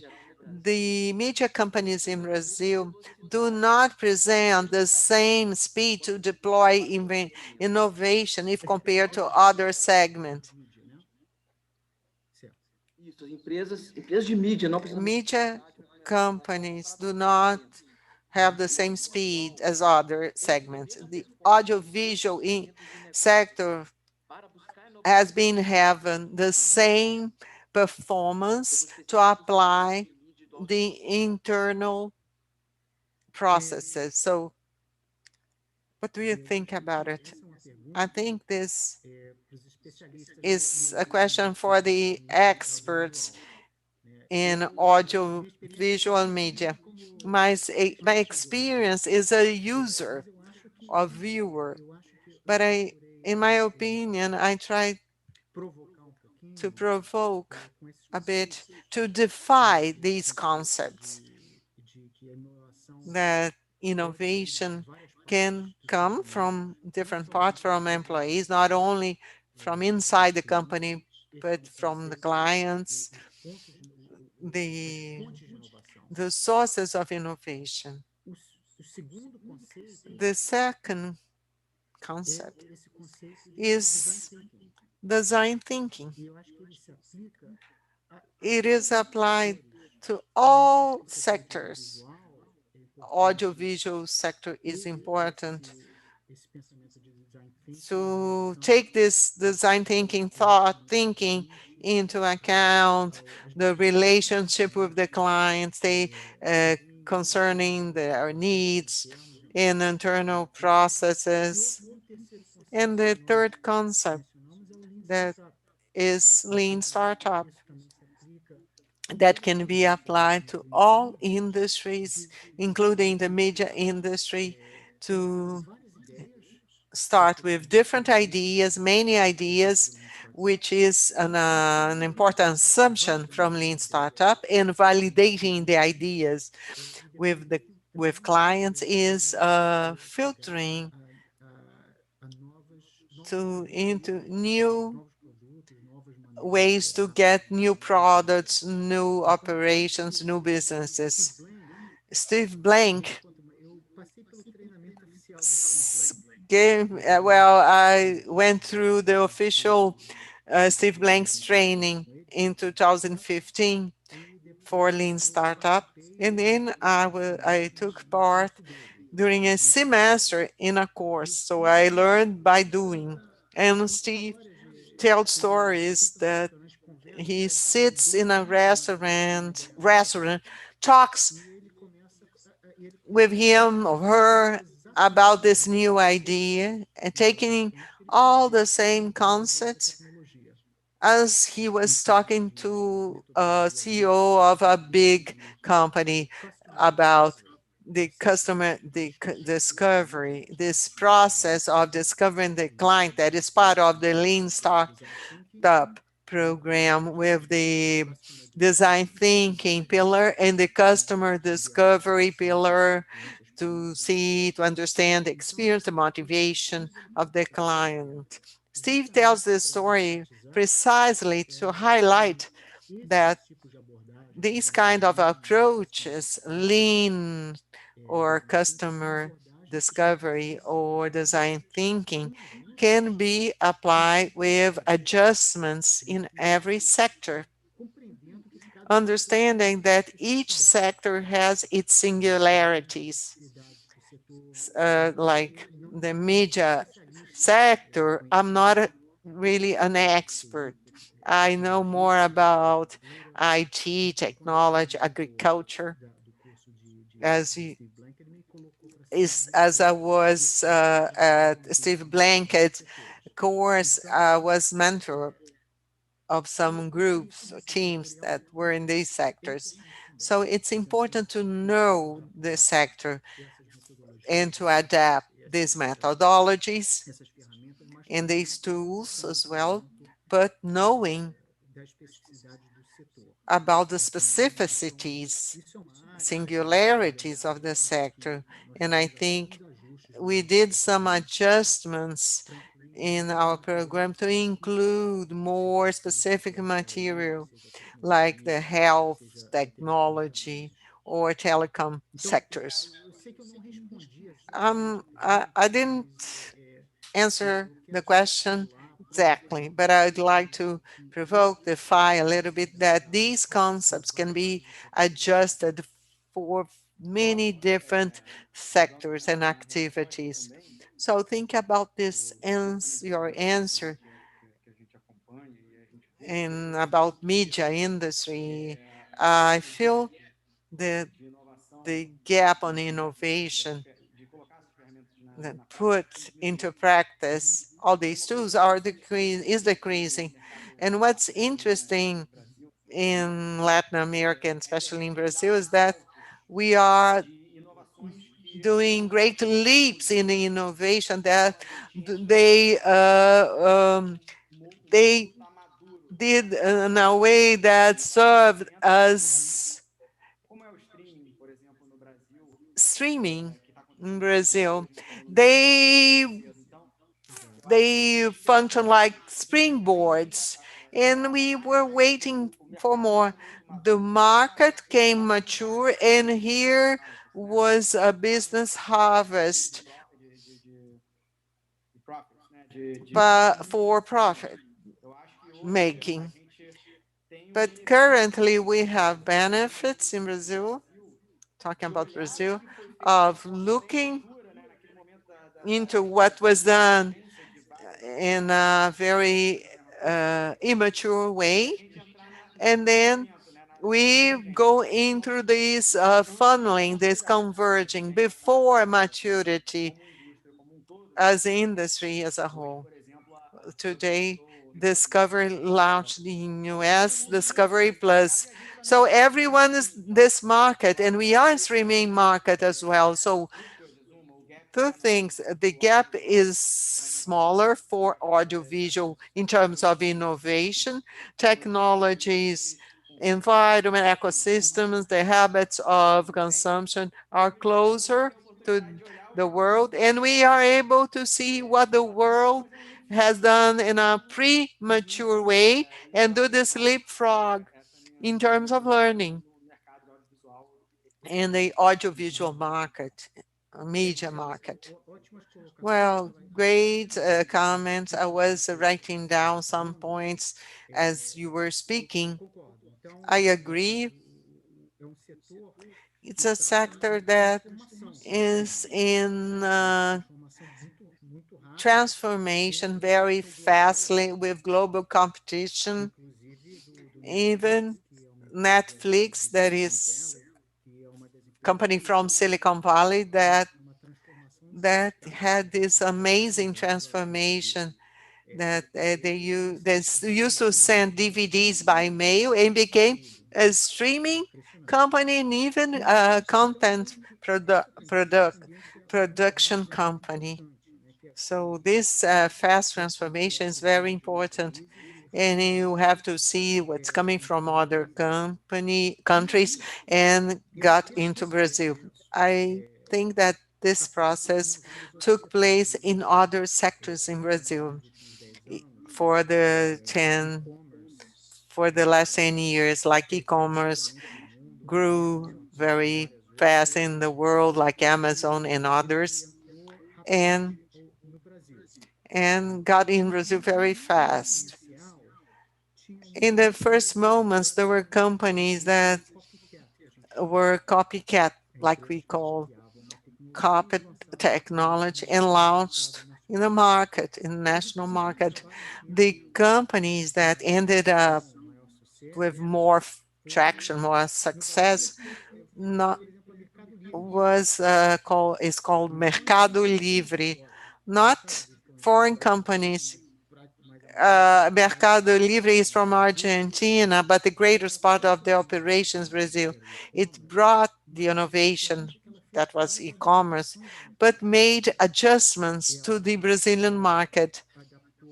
It adapted ways to purchase, communities of sellers, and introduced systems for payments, logistics, financing, loans. It was not enough to bring the business model to Brazil, but the important thing was to take it and adjust it to the market, to the customs, to the logistics, to the difficulties of payments, even digital safety. It's a strategy that's being applied by other companies. Instead of blindly copying it, go through an adjustment process. And also we always emphasize is to smaller size companies to avoid a competition with Google or Netflix or YouTube and others, giants, to look for a niche well known by the Brazilian market where it's possible to scale up, there is friction, there is knowledge. There are always opportunities present, but great part of companies that receive investments by venture capital companies look for this path not to compete with Microsoft or Netflix, but look for that space within the Brazilian market and to offer a tailored product either by content or by means of payment or other ways to tailor the everything, or B2C or B2B, to be interesting where it's possible to visualize a problem and solve it. Mesmo tipo de enfoque pode ser. Well, the same way of seeing it can be applied to media and audiovisual sector. Avoid this competition, but to adapt, adjust to the local market and see the best niche to perform. Even not knowing the sector for the last 10 years through my work in Berkeley, I'm following up the evolution of startups in Brazil. So I'm trying to pass along these trends and that achieve the success. Great questions. I'm still available here. Well, unfortunately, we are getting to the end. I'd like to take the opportunity to have a final question, and we close the event and answer the other questions by email. And as the talk is so interesting, I bring one from PH for you, and it says, in your connection with Brazil, you address the paradox of prosperity, where innovation can bring prosperity, creating markets. And it's about your strong connection with Brazil, although you are living for so long abroad with a successful career. Thank you for your question. I really live here for a long time in the US. I always try to offer some contribution to Brazil. This is important to me, being raised in Brazil. I have family and all this experience when I was a child of seeing the inequality, poverty, and all the problems in Brazil.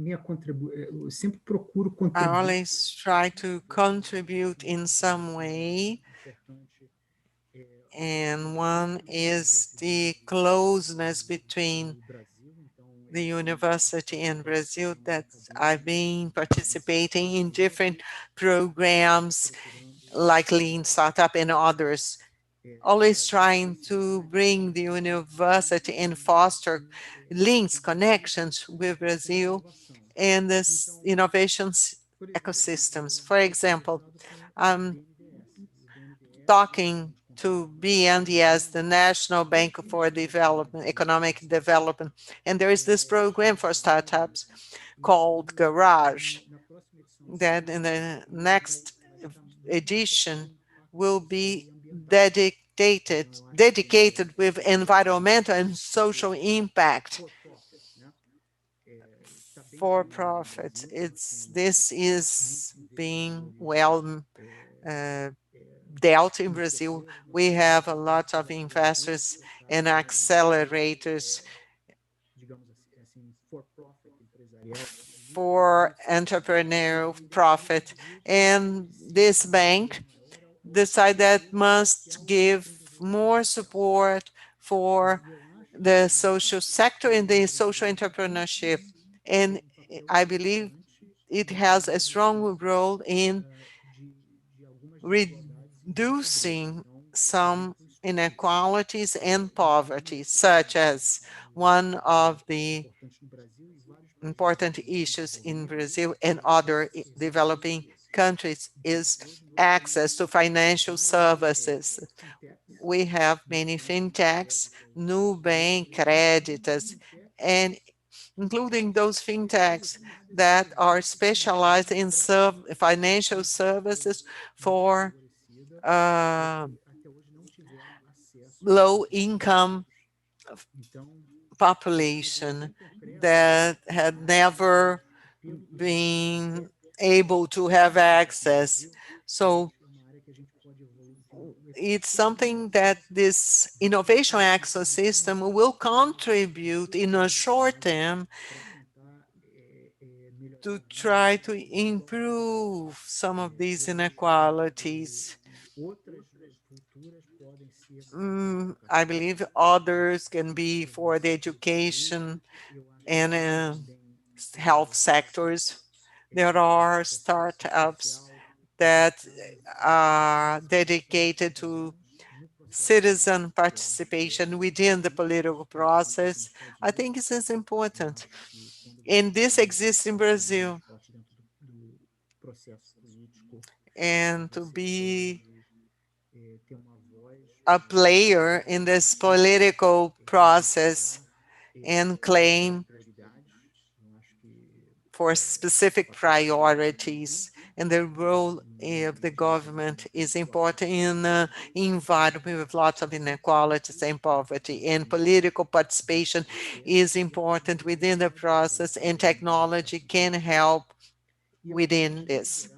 As a whole, there is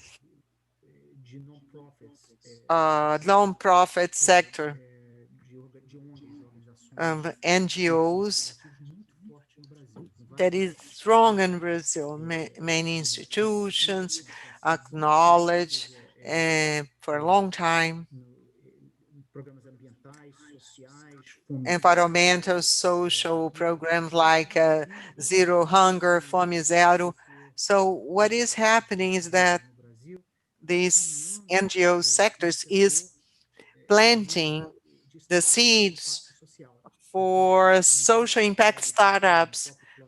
In the cluster of São Paulo, there are many organizations that are accelerators, investors for social impact startups. And as such, this is an important progress. These startups must scale to achieve success, to create the impact. And this can help indeed to share prosperity and fight the problems that we have. And even the startups in themselves with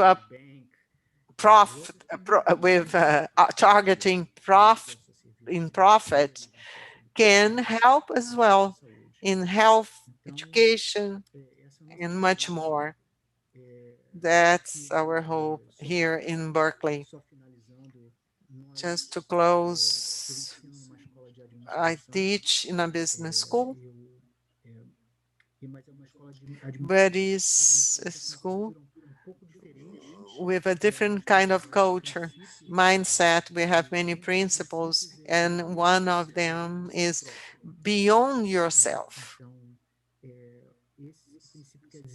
This means that throughout your professional career, it's important not to look only for financial success or personal one, but also to look for providing a positive impact in your company, your community, your native country, because we have lots of foreign students, so we take this very seriously in how to think the impact of businesses in social, environmental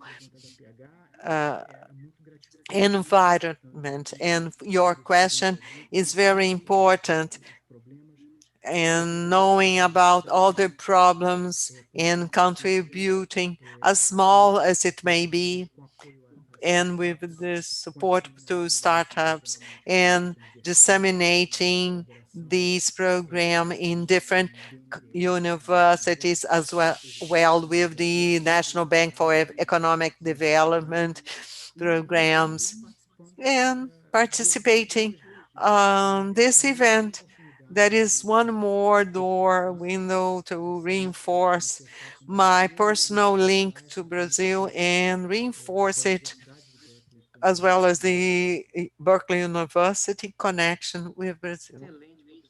Excellent. Thank you for everything you brought to us, all your answers to the questions. And I thank on behalf of Seth and my colleagues, Hugo and Marcelo, that we share this day. And I'll give back to Lívia. Thank you to all participants, curators. We are at the end of today's program with so important debates. I hope that you enjoyed, and save the date for tomorrow when we'll discuss the future of TV.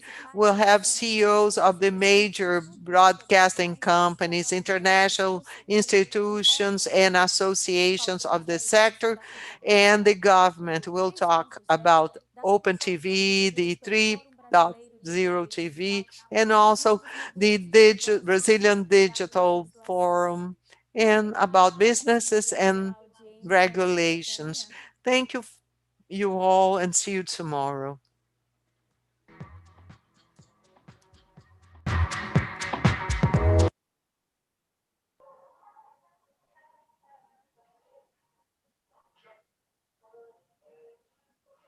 Muito bom. Valeu, pessoal. Valeu, pessoal. Obrigado pelo dia. Valeu. Um abraço. Obrigado, pessoal. Abraço. Valeu, pessoal. Obrigado. Oi.